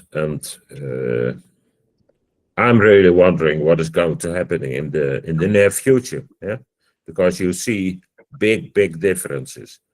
So in the current status, the superconducting qubits are 400 to 2,000 times faster than what trapped ions can do. Yeah, but then even more so is the difference in cost per, call it, compute unit. Yeah, that's a big a big challenge, I would say, for the trapped ion systems. Yeah, so this is it for the moment, and I would like to go back to the problem. Maybe Alain, you can tell something about the number of gates that we would need to have an interesting problem and an interesting program and an interesting proposition. Yeah, I will stop sharing by now. So it all depends on the use case. I mean, it's well known. I think it's well agreed by all the key actors in the field that, in particular, quantum chemistry simulations are very challenging, and that has been known for several years, at least with digital quantum computing. And the methods which have been explained in detail by Taha earlier on, and it's explained in my book. And quantum chemistry simulations are one of the toughest, but there might be hopefully there are low-hanging fruits. And I think the recent publications shared by Jay Gambetta on LinkedIn are very interesting. It boils down to letting the quantum processing device take care of sampling. Okay, it is believed, and there are hints that quantum sampling can be more efficient than classical sampling for a probability distribution. And this is the basis for sample-based quantum diagonalization, for instance. Yeah, that's the in a nutshell. There are very good diagrams which show that yeah, we are getting closer to and Google claim with their Velo processor they have, which they demonstrated a quantum advantage, but it remains to be seen. Anyone could demonstrate a quantum computation advantage for a use case of practical commercial interest. Yeah, that's the whole thing. Yeah. That's the whole That's the thing. holy grail of the quantum computing. Yeah, what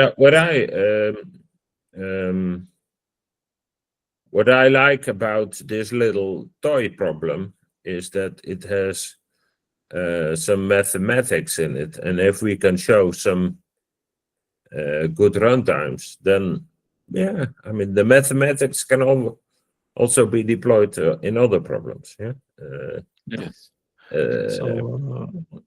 So Jan, we have a question, of course. Yeah, from Greg, I saw and the an input question from from Edward. Greg. Yeah. So, by the way, thanks for the presentation. It's a very nice presentation and very illustrative about the different roadmaps of the quantum computing. And Greg is asking about IBM and AMD. Yeah, what I think it's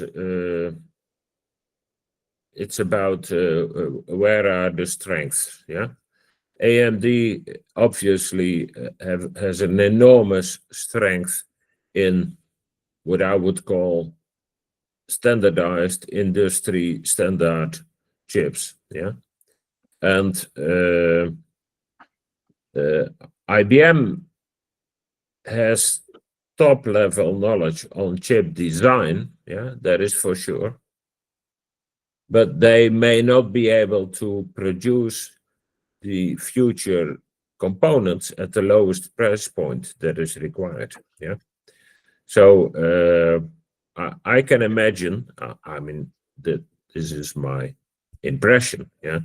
I can imagine that's the reason that IBM is working with AMD. Secondly, what they have announced is that they will have an architecture with a lot of open source approaches. Yeah, so that's another important reason to do that. And thirdly, if you look at, for instance, NVIDIA compared to AMD, I guess NVIDIA would like to sell as much GPUs as possible, yeah. While AMD and IBM want to have a very, very low price point, yeah. So that's a bit of my subjective personal opinion, I would say, yeah. But it's a bit based on a good industry knowledge. I don't know what you think about it, Greg. No, I liked your first point. You know, I hadn't considered the business aspect, which is what you brought up. And since you've said that, look at what Lisa Su has done with AMD. She's taken that company from almost bankruptcy to obviously one of the second strongest chip manufacturer in the world right now. Yeah. And so when you're saying something like that, I wouldn't be surprised if there's something else that they've got going on that she could say, hey, we can offer this that nobody else can do, and or some not necessarily a 2 nanometer, but something along those lines, a type of technology that would be very appropriate. And so hence the reason IBM said, hey, yes, I'll be glad to do some kind of collaboration with you. Yeah, and the thing is that for real large scale production, IBM does not have a foundry anymore. Yeah. IBM used to have it up until a couple of years ago, but for all kinds of sound business reasons, they decided to sell those foundries. and then they collaborate with companies like AMD, and likewise they cooperate with Samsung a lot. Yeah, so yeah, that is what is happening. Yeah, and I guess, but that's my personal interpretation of the competition in that market, that NVIDIA is simply, it would be by far too expensive to have that approach. Yeah, Agreed.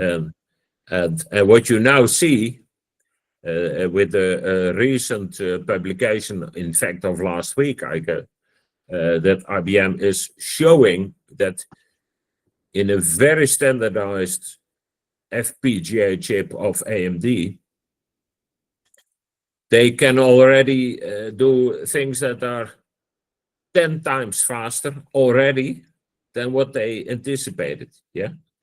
So if you have this FPGA that is ready, then you, at the next stage, when you really go roll out at a large scale, you make an ASIC, which is much cheaper at volume and much faster even. So that's what you're going to see in a couple of years. Yeah.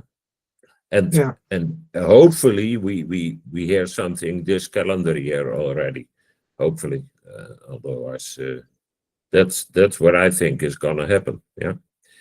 And in fact, Thank you. what I now see, but NVIDIA has a whole, yeah, I would say, marketing message around it.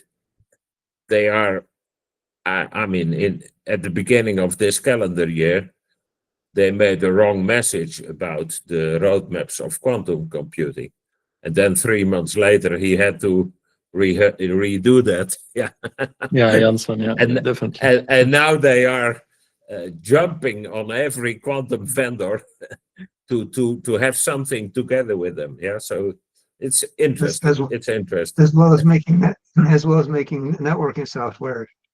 Yeah. It's let's see what is happening. There's a lot going on, and Thanks, Jan. Thank you. yeah. All right, Yeah, you're welcome. Thanks for the interesting the discussion and the coaching, Greg and Jan. And now we have an input from Edward about Edward has shared a paper about related to the issue of quantum processors.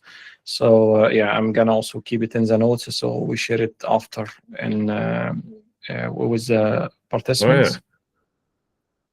Oh yeah, Okay, very so- interesting. Yeah. Yeah. Yeah, and there's Okay, so- another very interesting paper. I need to will send it to you, Taha, and then you can a recent paper by John Prescott and Preskel and Jens Eisten from Berlin.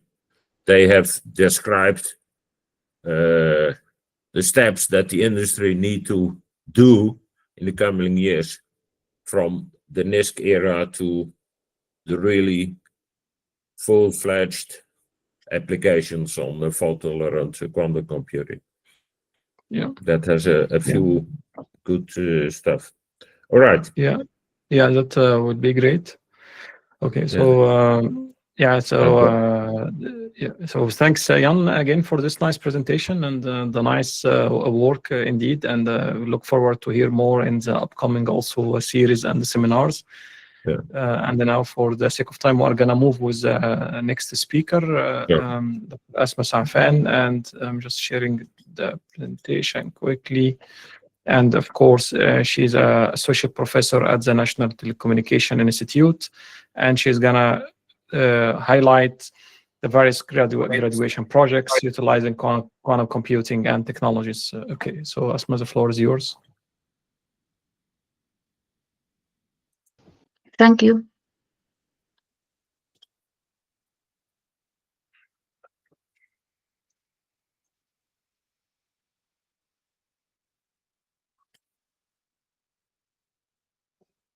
Yeah, so feel free to share your screen if you like. Okay. Just a second.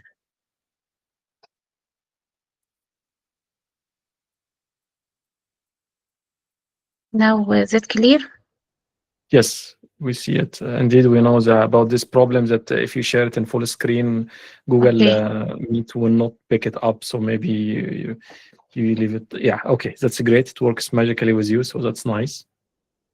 Okay, today, good evening. First, today I'll talk with you and discuss one of the most critical topics in digital security called post-quantum cryptography, or PQC. What is the meaning with PQC first? PQC is the study of cryptography algorithms that are secure against the attack of quantum computers. We can call it another name. We can call it quantum resistant algorithms. As we know, quantum computing is still under development and not yet ready. But if quantum computing is ready, make sure that it will be extremely faster than the supercomputers. If a supercomputer can take, for example, 1 month to solve a complex mathematical problem, a quantum computer can solve it within about a few minutes. So this poses a big risk to the classical cryptography algorithms like RSA. As we know, this is Peter Shaw. Peter Shaw in 1994 developed a new algorithm called Peter's algorithm. This algorithm is try to solve a problem called factorization problem in RSA algorithms. This factorization problem means factoring the product of two large prime numbers. Actually, he tried and succeed to reduce the time to solve this problem, but for a small, not very large prime numbers. But for sure, if the quantum computer is settled, make sure that this problem for large prime numbers will be solved, as I said, in a few minutes. Also, he succeeded to attack popular asymmetric algorithms like ECC, like DSA, Diffie-Hellman. As we see, as we see in this slide, the difference in time in the performance between classical and the quantum computing. So this will impact or get a great risk for the classical cryptography algorithms. Now, if I want to see what about this topic, is this topic is mature today or still under development? So I always go to the Gartner hype cycle for emerging technologies in 2025, and as you see, you can see the meaning. A new meaning of crypto agility. Crypto agility means what the need for the system to be easily swapped from to another thing, from classical to another cryptographic system smoothly. Without need to make a great change in your communication channel or in your network or something like this.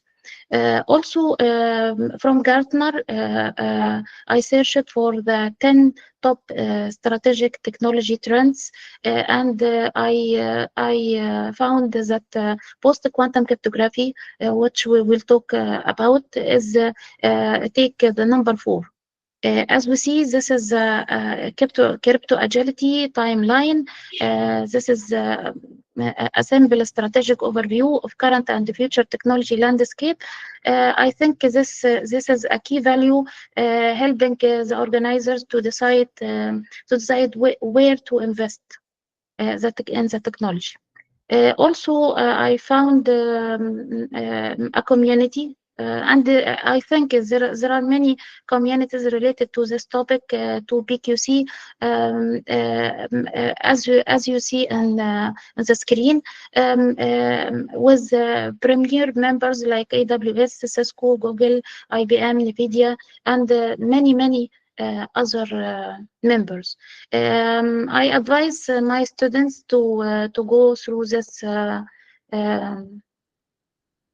website and try to join the community through GitHub, through Discord. They also share the news and events, and they can follow this if they are interested in this topic, or try to do any research related to PQC.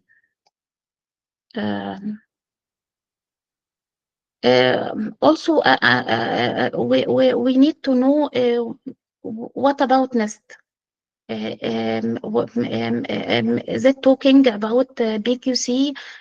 Is the algorithms running under BQC is standardized or reviewed or still under development?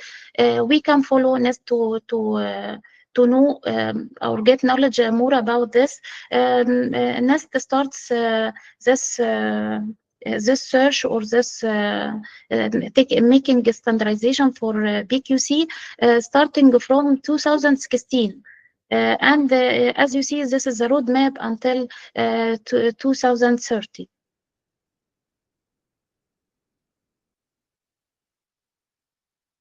You see this screen? Yes, we see it. Yeah. Oh, I need to minimize it. Yeah. Okay, that's great. Okay. Okay. Now we need to talk what about BQC algorithms. They are divided, the BQC algorithms, to main three topics. Actually, there are more than three, maybe about 6, but I'm talking about standardized cryptography systems by NEST. So we are talking about mainly 3: lattice-based cryptography, code-based cryptography, and hash-based signatures. If I'm talking about briefly about code-based cryptography, I'm talking about cryptography. Code-based is mainly used for detecting errors and trying to correcting errors in data on a noisy channel. But also we can use it for security issues like security keys or something like this. If I'm talking about the famous cryptography systems, coded based, like Macalise, sorry. Macalise, sorry for this, but the mouse is moving too fast. Macalise crypto system is developed in 1978 at the same time of RSA. But it's not famous like RSA because of it needs a very large, very large key size, about several hundreds, several thousands of kilobytes. While in RSA we need only about 2048 bytes or even 256 bytes. Also, it's related related, as I said, mainly for security keys or something like this. And we have also a signature used also for signature and encryption. And we have 3 matured and standardized cryptographic system related to code-based, like classic Macaleese, BIC, and HQC. Another type of BQC algorithms related to hash-based, and hash-based, as we know, we use hash function to ensure the data integrity by generating a fixed length hash using one-way algorithm. The security of this hashing function or hashing algorithm is related to how this algorithm is immune against reversing hash and can generate or can retrieve the original data again. If we are talking about the types of hash-based signatures algorithms like Merkle, and Merkle generates mainly used for signature, and it generates a tree called Merkle tree for signature. Also, we can categorize hashing signatures into 2 types, stateless and stateful. Stateful examples of algorithms like LMS, XMSS, but stateful like Sphinx Plus. Also, we have another algorithm called SLA DSA, and this algorithm is derived from Sphinx Plus algorithm. And this is a proof of NEST. First for code-based, as we see for classic Macaleese, and we can use this code also in VPN and secure email, IoT devices, and it's approved by NEST. Also, we have an hashing algorithms, Sphinx Plus, and as I said, it follows the stateless type or category. Last one, and we have a lot of research related to lattice-based cryptography. Lattice-based cryptography is mainly depending on the mathematical computational related to lattice or architectured or characterized by lattice. And as we increase the dimensions of the lattice, the difficulty of solving this mathematical problem will be harder. We have the foundation for lattice depends on mathematical challenging problems like shortest vector problem, SVP, like learning with the errors, LWE, and all the algorithms depends on one of them. Closed vector problem, CVE, and lastly short integer solution problem, SIS. The key advantage of lattice over the other PQC algorithms have many advantages. Like strong theoretical foundation, more efficient. The key size of lattice-based is smaller than the other PQC algorithms, but to be honest, it's still significantly larger than the classical algorithms like RSA. We have famous types of algorithms according to NEST. Approved with NEST, like crystals, dilithium, and this is related mainly to digital signatures, and it's based on the problem of SVP. Dilithium has many versions. Dilithium 2, Dilithium 3, Dilithium 5, according to the security level and the performance. Also, we have a subset from dilithium or driven by dilithium, another algorithm called MLDSA. About another selected algorithm based on LETS is called Crystals Kuiper, and Kuiper is related to key encapsulation. What is the meaning with key encapsulation?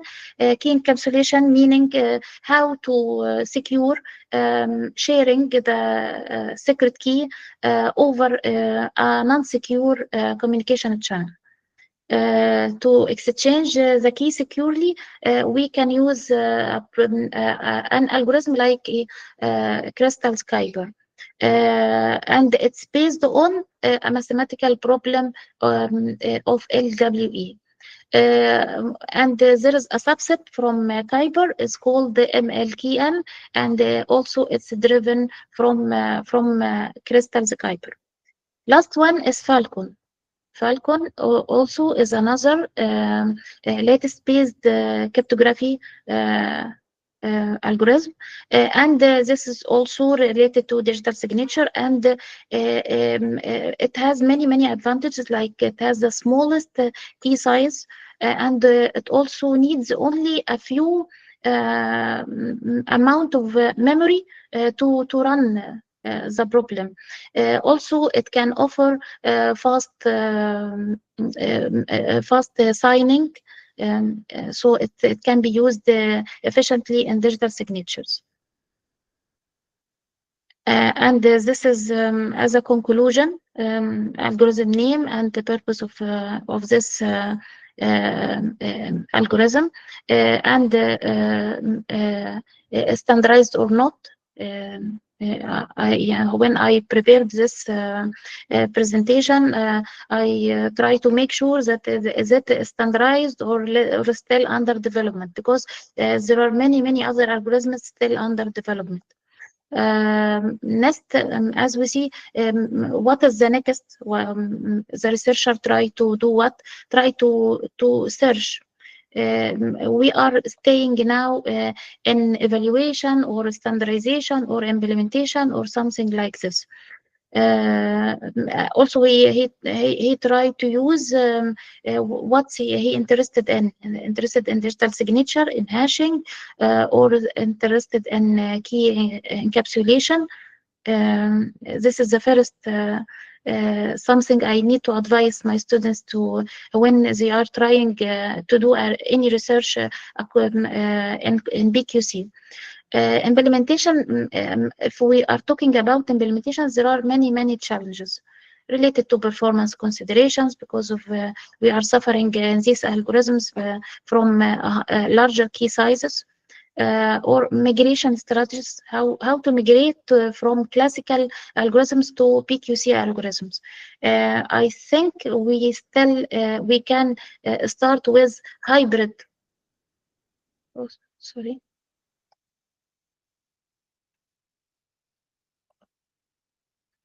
Hybrid approach. Try to use both of them at the same time.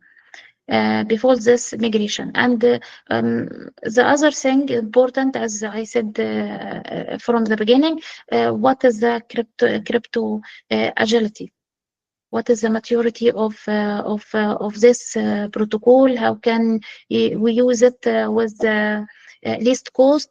We don't need to remove all the devices or old software and try to update, just update, make regular updates or something like this to use these algorithms.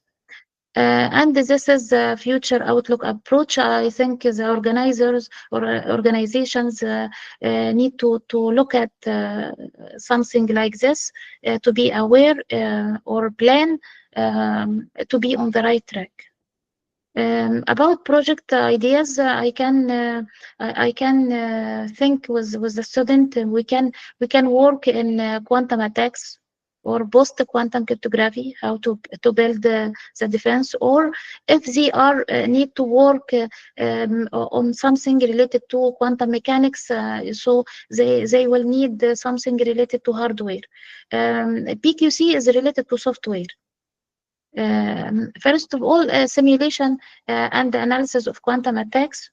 They can do a simple project like simulating Shor's algorithm on a small integers to try to implement this using any quantum simulator like Qiskit, Cirq, or anything, and try to deliver the simulation results, report on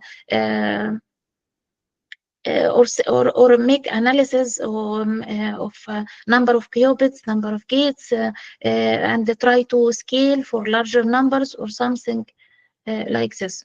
Category 2, if they are need to work on PQC, I think maybe this is a level for master or PhD or something. They will try first, I think they will try to first make benchmarking in NEST about PQC algorithms, and to try to compare between all of them, crystals Kuiper, crystals dilithium, and see the difference in speed, key size, make a comparative study between them. Also may try to do a project, a simulation project related to hybrid cryptography, use RSA, for example, with Kuiper or any other PQC algorithm, to understand the design and see the crypto agility, try to make practical security engineering. May also they try to investigating a specific, try to focus on a specific PQC algorithm or family, lattice based or code based or hash based, and to try to differ between different types of algorithms. But if they want to work with something related to quantum mechanics or hardware, I think they will go through quantum key distribution. This is another branch I didn't mention deeply in it, but I can suggest protocol inside QDK like BB484 or BB91. There are many algorithms inside or under QKD. The ideas for QKD, try to make BB84 protocol simulation, or try to simulate eavesdropper attacks, or try to add the noise and try to solve this problem through the channel. That's all. Thank you. So thanks a lot, Dr. Asma, for this nice and interesting presentation. It highlighted clearly everything related to PQC and also the work, and gave very nice overview about the work involved within PQC and also different various projects. So I can kick off and start the discussion by having the following question. So you highlighted, okay, Yes, the QKD, I think I don't see. I can't see the. I closed the window of Google Meet, but you can share the or tell me the questions. Yeah, so I can kick a start. Of course, a question related to your nice presentation. So you have mentioned BB84 and of course Eckert 91. And those are related, for example, to applications of QKD. And now also people get confused about which one will be adapted first, because according to the national agenda, PQC and I didn't mention QKD. to QKD. My presentation mainly focused on PQC, software based. if the student need to make a project related to a software, but if you need to make something related to hardware, I mentioned at the last part of the presentation to something called QKD, but I didn't go deeply inside QKD. Yeah, and Noor, I was asking the people just to kick off the discussion. The people want to be interested to see which one will be adapted first by the market, whether BQC or QKD, with of course the variety of BB84. I think we need to do a lot of research and both of them. Because in 2030, you will need to work on or use these cryptographic algorithms, BQC. Yeah, that's definitely the case. So I'm now looking to the chat. There is a question by Salim. Are there government-sponsored university programs and the scholarships for studying for a master's degree in Egypt from accredited government universities in communications or quantum computing? So he's asking if there is some accredited programs in quantum computing, presumably that provides in communications or quantum computing. Communications is a big topic related to communication as a communication, or also cryptography is a part of quantum communication. And we have, in many universities, a lot of programs related to masters and PhD.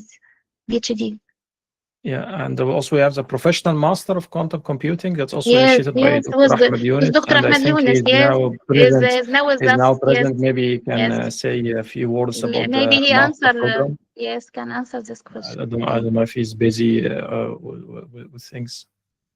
Dr. Ahmed, are you present with us in the call? Or? So yeah, maybe is busy at the moment. Yeah, I am with, please, with you in the talk, Dr. Taha and Dr. Asma. Very good talk. But can you repeat the question? I didn't listen to it completely. So Salim is asking if about the accredited programs in quantum computing in Egypt. So of course we were telling about your professional master program, and we thought it would be great if you tell him about the program and application. There is a professional master program in Alexandria. There is a professional master in quantum computing in Alexandria University. And I believe there is a concentration, a PCC concentration in Nile University. And we are in the process of getting the approval from the Supreme Council about master program in Alamein International University. These are the programs I know in Egypt so far, but they are increasing rapidly. Yeah, that's really great to hear, and I think Salim, you know now where to go. But he is asking about the joining this program remotely. So, is there a way to offer some of these programs remotely or not yet?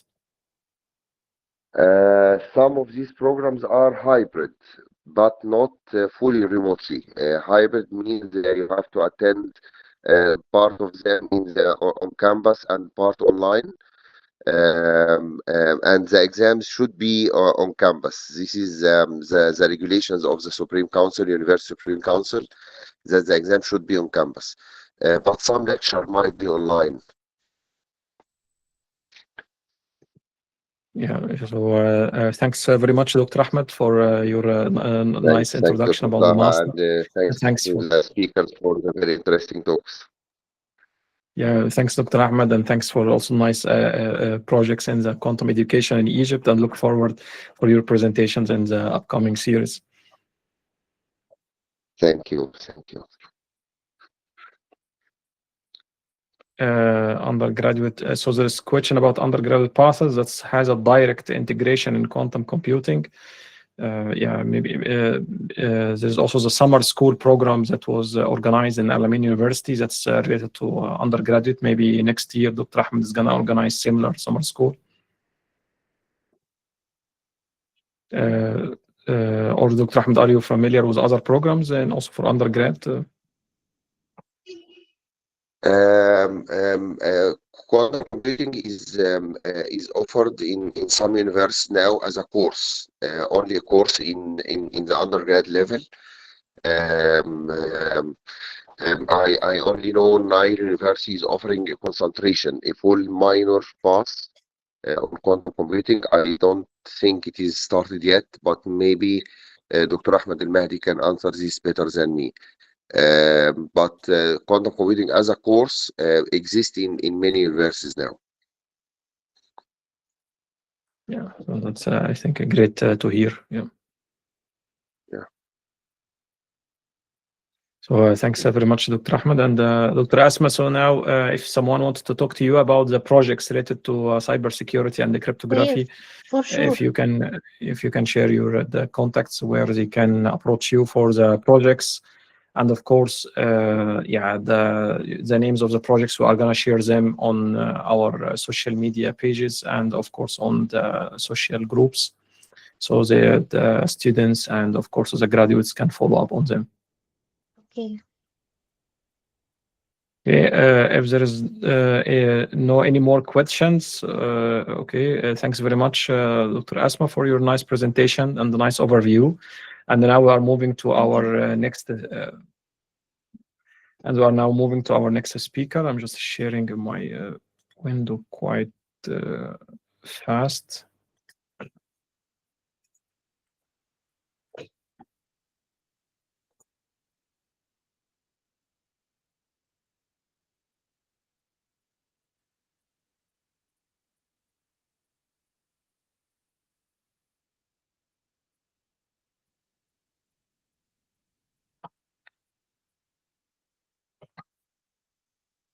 Okay, that's yes. Okay, so we have our last speaker is Temitope Adini, and Temitope is currently a doctoral researcher at Cleveland State University and also core member of Africa Quantum Consortium, AQC. And Temitope is gonna talk about building the future from possibility to reality. So Temitope, welcome, and the floor is yours.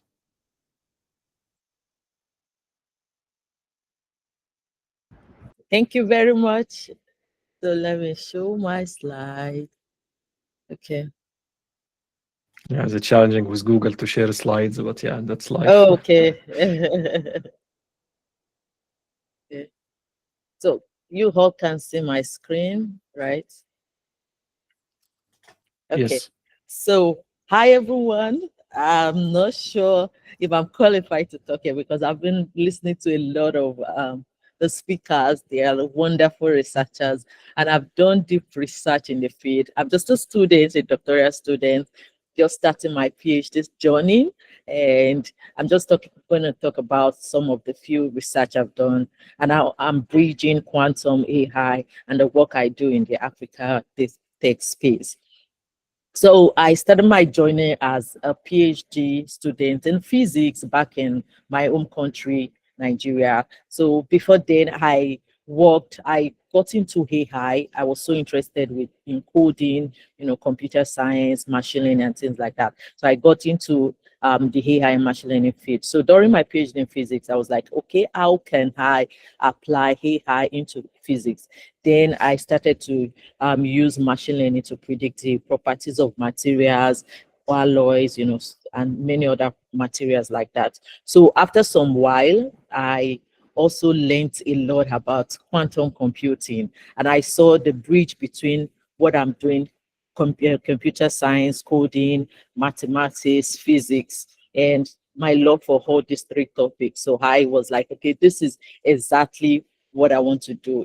And I want to apply AI to the field, everything, AI quantum computing. So, and that is why I decided to, go ahead and start another PhD in computer science. And right now I'm working on using AI to improve quantum systems.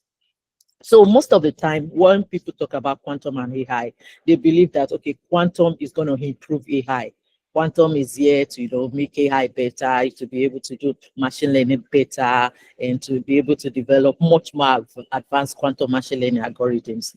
But for me, I'm coming from the other side. So what I think about, like what my whole research journey is, the big question: can AI help us improve, quantum system, the way they think, the way they adapt, the way they self-correct? So what I'm doing is that I'm using AI to improve quantum system. Instead of using AI and quantum to improve AI, I'm trying to design algorithms, AI algorithms that will help us, have better and much more actionable and adaptive quantum system.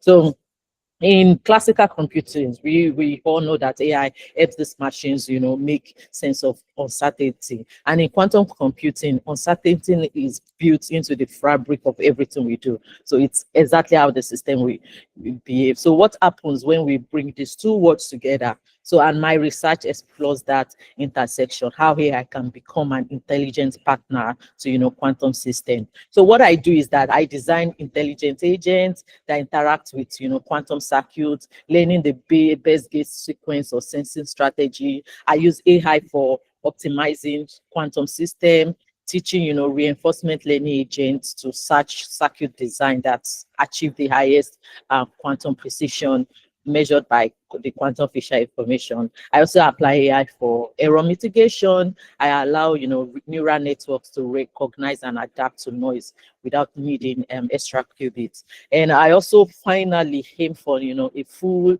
level system, a system level optimization, combining the sensors, the circuits, the algorithm that can learn and all recalibrate and sustain even performance in real world environment. So my goal is to, have a new class of quantum system that aren't static but are adaptive learners in terms of AI, machine learning, and how that quantum device can grow smarter as they operate. So that is just the overview of all my PhD research. So one of my research that was published this year was designing an adaptive neural network for quantum error mitigation.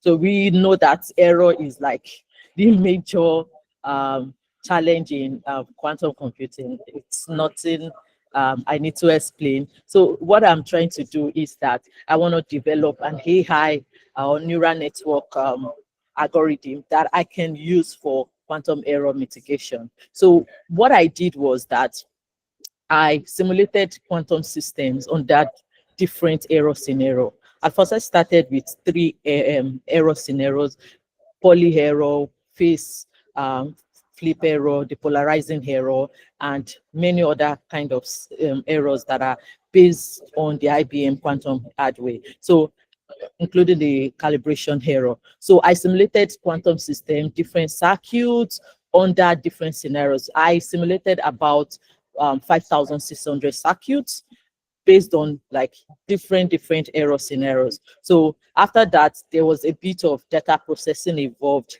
and generating a lot of futures for that data set. And thereafter, I did a bit of machine learning modeling, which I will still explain later, for the error identification, and also a neural network for the error mitigation. So the system is a 2-level system. So after we've simulated the data set, the whole system, I first add the first level, which classifies the data set based on the kind of errors we have.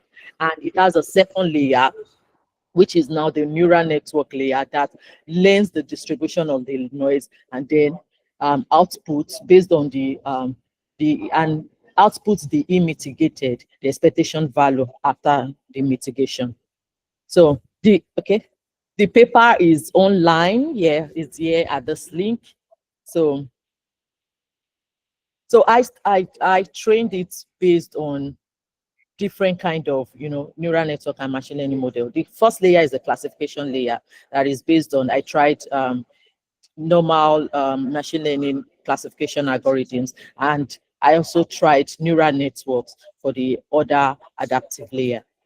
So this is an example of the data set, not clean. This has not been cleaned. This has not been engineered for the features that we need for the algorithm. So yeah, we had like different gauge sequence that defined the circuits, the kind of noise model, the count, the mean of measurement, the variance of measurement, the number of qubits, the circuit depth. So these are some of the data sets that was generated from the whole circuit. So the goal is that we simulate noiseless quantum system. We use it to generate training data, and we have our target, which is the real value, and then we let the neural network learn the noise. So, based on this work, we were able to capture the error scenarios based on 3 errors at first. The paper we just submitted was based on much more errors, but right now the algorithm is based on just 3 errors. So after we processed the whole data set, we were able to extract like 15 futures. So we did a bit of encoding, one-not encoding, and just normal machine learning processes when you try to clean a data set or you try to engineer a future. So for the classification module, we tried like 4 different machine learning models. We tried a random forest classifier, a neural network tool. We tried SVM and logistic regression. And the F1 score, the best was the random forest, which gave an F1 score of 1.0 and also a very good accuracy of 1.0. So, and this was because we tried to train on a lot of data sets. So we tried different batch training on different kind of error models. So for the adaptive mechanism, we have a fully neural network where the classification layer is a neural network. The adaptive layer is also a neural network. We also have the combination of the random forest and the neural network. We have a combination of the SVM and neural network, logistic regression and the neural network, and we compare this with the ZNE traditional quantum error mitigation method. So, and here was the testing accuracy and the testing mean squared error we derived. So, so here is the paper here, and we were able to, show a lot more process here, and we were able to like discover that no matter the kind of error, based on these 3 errors, the bit flip error, the depolarizing error, and the phase damping error, our neural networks was able to mitigate that error 99.9% accuracy. So it's 99% of the time your error will be mitigated if you use this model or this algorithm. It's not publicly available, but we're working on making it publicly available to, available for the field to be able to, use AI-based error mitigation models. So I'm not sure, but the last IEEE conference that I went to, I saw IBM trying to do something like this, and the disadvantage or the advantage for them is that they had access to hardware and they were able to, simulate much more larger database of, different kind of errors, which I don't have. Although I used the hardware, but most of my data sets was based on, error models and simulation data sets. So that was the difference. So possibly they also would be like, working on something like that and giving out a model on this. So, and another of my work is trying to let the circuits self-correct and optimize themselves. And this is what my whole dissertation will be about. How can we let this quantum circuit autonomously detect errors in their system and then learn to mitigate this error? And we base this based on quantum sensor circuits. So, and the environment of the quantum sensor circuit, and also a reinforcement learning agent. So the work we've done so far, we've tested on different reinforcement learning agents. We've tested on autocritic, DDQ head, policy gradient, and we compare it based on manual stochastic methods and see how well the reinforcement learning was able to, the agents was able to, autonomously this quantum sensor circuit to detect error and then mitigate against the error. So we just define the environment. This is the environment of the quantum sensor circuits. So here we have the internal Hamiltonian of the system in the absence of any signal. Then we have the Hamiltonian associated with the signal, and also the control Hamiltonian, which is implemented by the gate. So most of our system was based on Ramsey interferometer, and here is the one of the algorithm we developed, like the architecture for the reinforcement learning agent. So here we use an actor-critic reinforcement learning agent. I think this is like my most favorite reinforcement learning agent, and I've done a lot of work on the actor-critic agent. I've used it for quite a number of work. And why I like it is that it has two, it has the actor and then it has the critic. So the actor learns the policy and the critics help the actor to refine the policy. So it's just like telling it, this is wrong, then go back to, relearn the policy. So yeah, the actions are the gates that goes into the reinforcement learning agent. So we define the action based on the gauge. And we have the initial state representation of the quantum sensor circuit. So the initial state of the quantum sensor circuit might be having errors, might be unoptimized. And the goal of these agents is to, have some specific actions and then add them to the initial state of the representation to be able to, refine the quantum sensor circuit and optimize it based on the QFI. So yeah, we did not define a numeric reward signal. We define the reward signal based on quantum Fisher information. So quantum Fisher information is just like measures how a quantum sensor circuit responds to a parameter of interest. So it was normalized between 1 and 0. So 0 meaning that the circuit was not able to sense that parameter optimally, and 1, it was able to sense the parameter optimally. So what we were looking for is to have an agent help refine the optimization strategy and also help give a final state representation that has a QFI of 1. So, and yeah, this is just the algorithm we used. And it was the paper, we have the paper published in, I think this was 2024 at the IEEE Quantum Week, Quantum Conference, and it's available on IEEE Explore. So the most interesting thing about the agent is I'm always fascinated with how reinforcement learning like autonomously detects things even without doing much. So we compared our method with just stochastic method, trying to do trial and error, trying to combine different combination of gates to see which will give us the optimal value, so optimal QFI. So for 2 qubits using a stochastic method, the optimal sequence was achieved with 12 gates, and the number of entanglements was between 1 and 6. And that's for 2 qubits. And for RSQSA, after a lot of sequence and loop, we were able to achieve optimal sequence with just an H gate, which it's like proving. It's proving.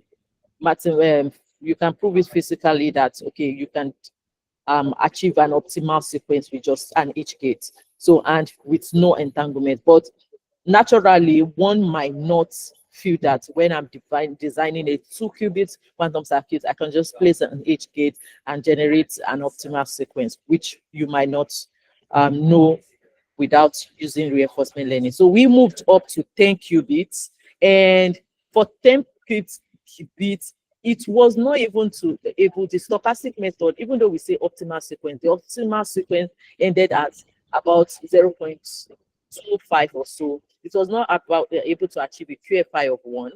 So, and even with about 20 gates, and it had a lot of overhead and a lot of entanglement, between 5 to 9 entanglements. And for the reinforcement learning, it was able to generate an optimal sequence with just 8 gates, and the number of entanglements was 3.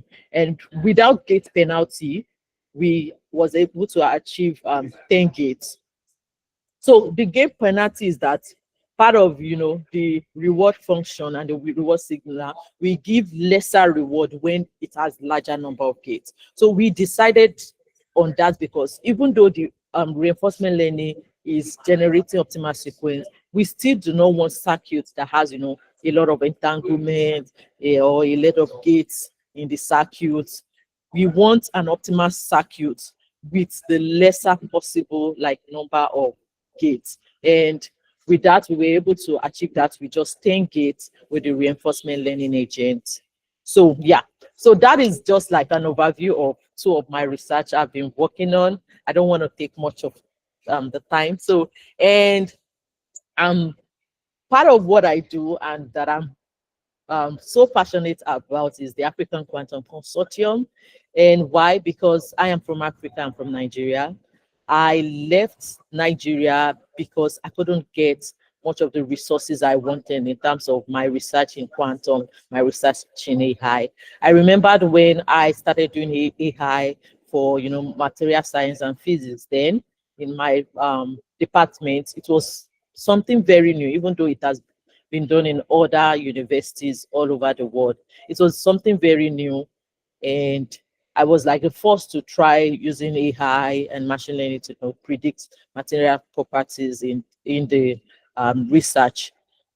And when I met Farai, I was so interested in the vision of the consortium, because the vision is to, you know, unite Africa future, the quantum leaders, policymakers, and everyone to, you know, build the future of quantum in the continent. And the most interesting thing is that quantum is still new everywhere, even here in the US is still new, because even from researchers in the US that are working in other spaces, we still get questions like, oh, do you think we should look forward to quantum right now? Do you think this is the future we need to look forward? And presently, at Washington, DC for a speaking program where I'm speaking on quantum and also blockchain, how quantum affects blockchain. And here we have a lot of House of Reps senators present in the program. And one of the questions they were asking me is that, does it even matter right now? Do we need to, you know, invest much more into this field? And even though US and China, the race between them for quantum is, you know, it's a very big race, but then there's still a lot of skepticism about the field right now. And we don't want what happened in AI in Africa to happen in quantum. We were far behind in AI, and we are still far behind in AI. AI started, we don't have, you know, our own specialized system. So people are still feeling AI will take our jobs, you know. There's still some questions like that, a lot of fears, and people are preaching a lot of fear more than the future of these technologies. So we're trying to look at how we can help the future of Africa such that that is not happening. And one of the things I used to say is that for me, my future goal is to go back to Africa, you know, build a research institute such that people from all over Africa can have access, you know, to these resources. Things that happened to me should not happen to them, because I don't think I was the best in my research lab when I was back in Nigeria. There were people far more brilliant than I was far more exceptional than I was, but they didn't have access to these things. They didn't have access to this technology, and their dream of, you know, bigger future, bigger innovation died right there because they didn't have access to these resources. And my hope is that that doesn't happen to the generation after me and people after me, such that we all are able to invest back in Africa. And that is why I'm always interested in hearing thoughts from professors and researchers from Africa, because I'm always inspired to know that, yes, even though these things might not be happening in my country, but it's happening somewhere else in Africa. And somewhere else in Africa, they're doing like much more innovative things in quantum, in AI, and things like that. So we have a lot of things we do in the consortium. We do have quarterly roundtable. We have bi-weekly session. We have about 25,000 stakeholders reached, and we have active members across different organizations. And I'm honored to even have our core member here, Professor Ahmed Yunus, in this call. And yeah, he has been so inspiring. He has been like a mentor to us, and helping us all along the way in whatever we do. So yes, thank you so much for that.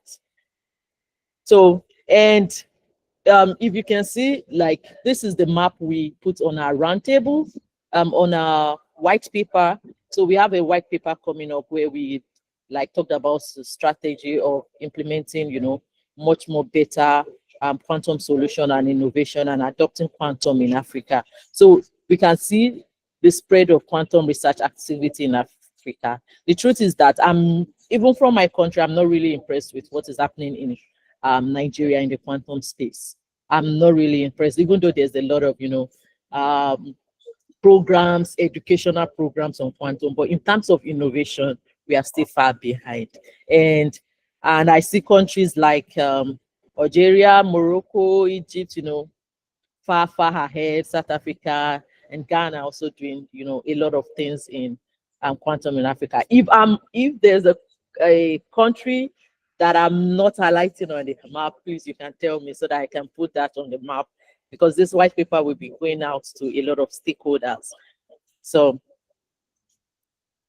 and okay, one of the other thing I always highlight that I was talking about today during my session here is that the collaboration has to happen between the government, between the researchers, between academia, and not just the academia trying to preach quantum and doing all the work in the space. There has to be the collaboration. We have to bring government people into rooms like this for them to hear about these technologies and understand more about the technology. I love this presentation about PQC, the previous presentation about PQC, because the session we're doing here is we're talking about how blockchain affects, you know, the whole ecosystem in USA. And we have a lot of people from the government here, even more than the academia. And it was really inspiring to see. If we have things like that in Africa, I think it will help us prepare for the future of, you know, quantum and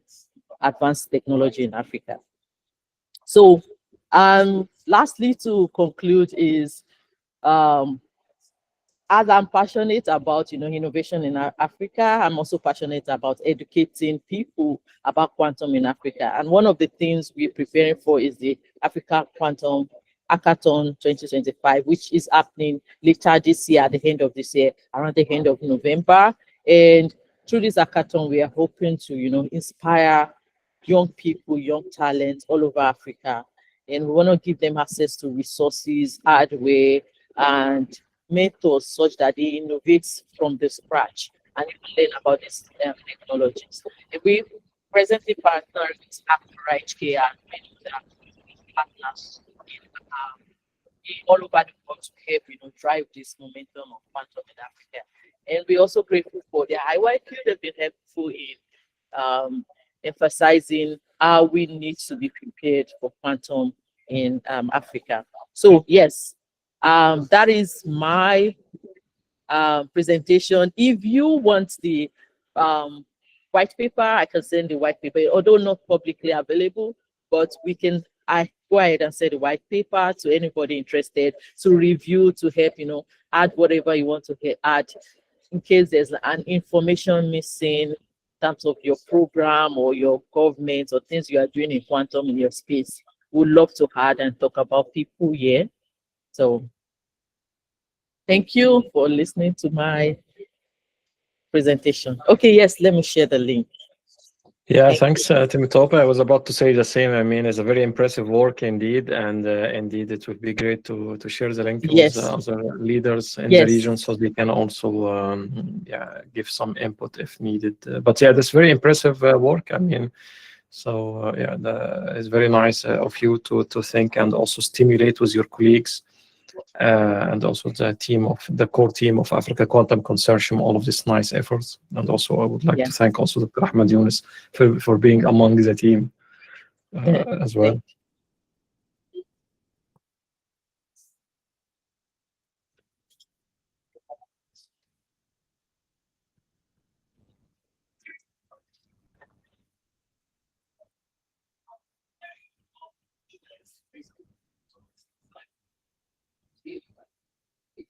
Okay, and once you finish, I'm gonna kick off the Yes. discussion indeed.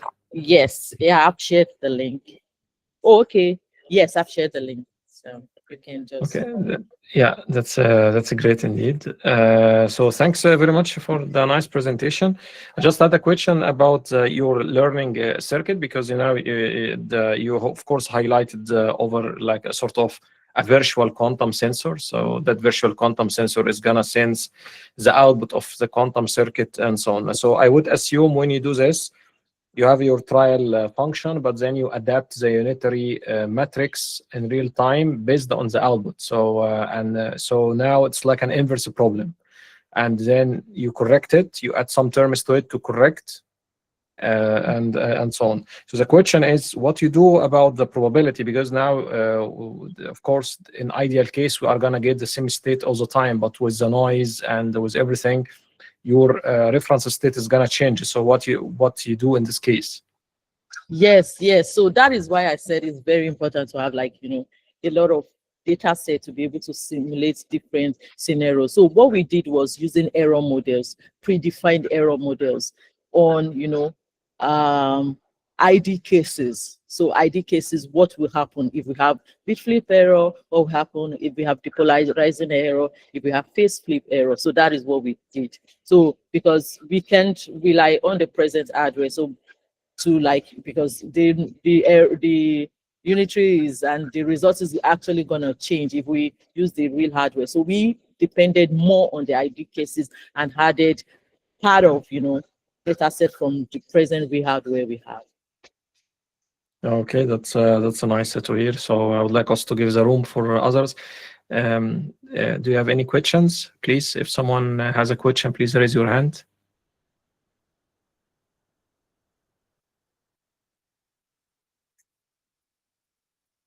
Okay, so if not, I would like to thank you again, Timothy, for the nice work, and then just a bit of curiosity, what you would like to do after when you finish your PhD.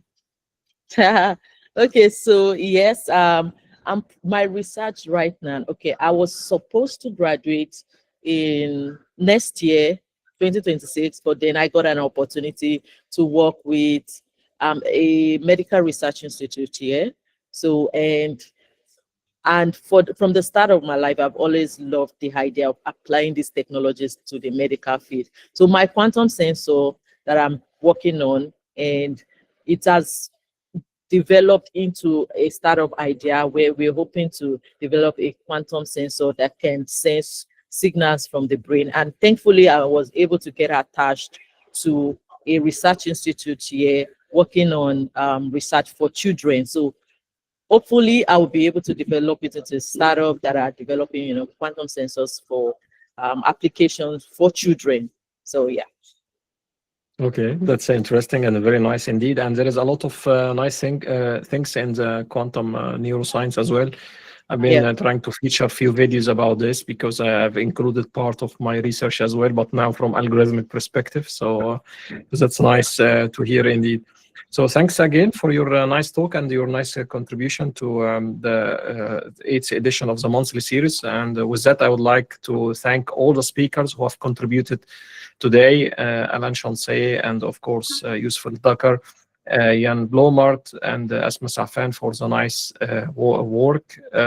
So we got a very late house quantum computing is applied in industrialization fields. So yeah, indeed, there's a lot of many use cases about this. But then let's see, Timotop, if you like to say a few words about the question that has been put forward by Muhammad in the chat.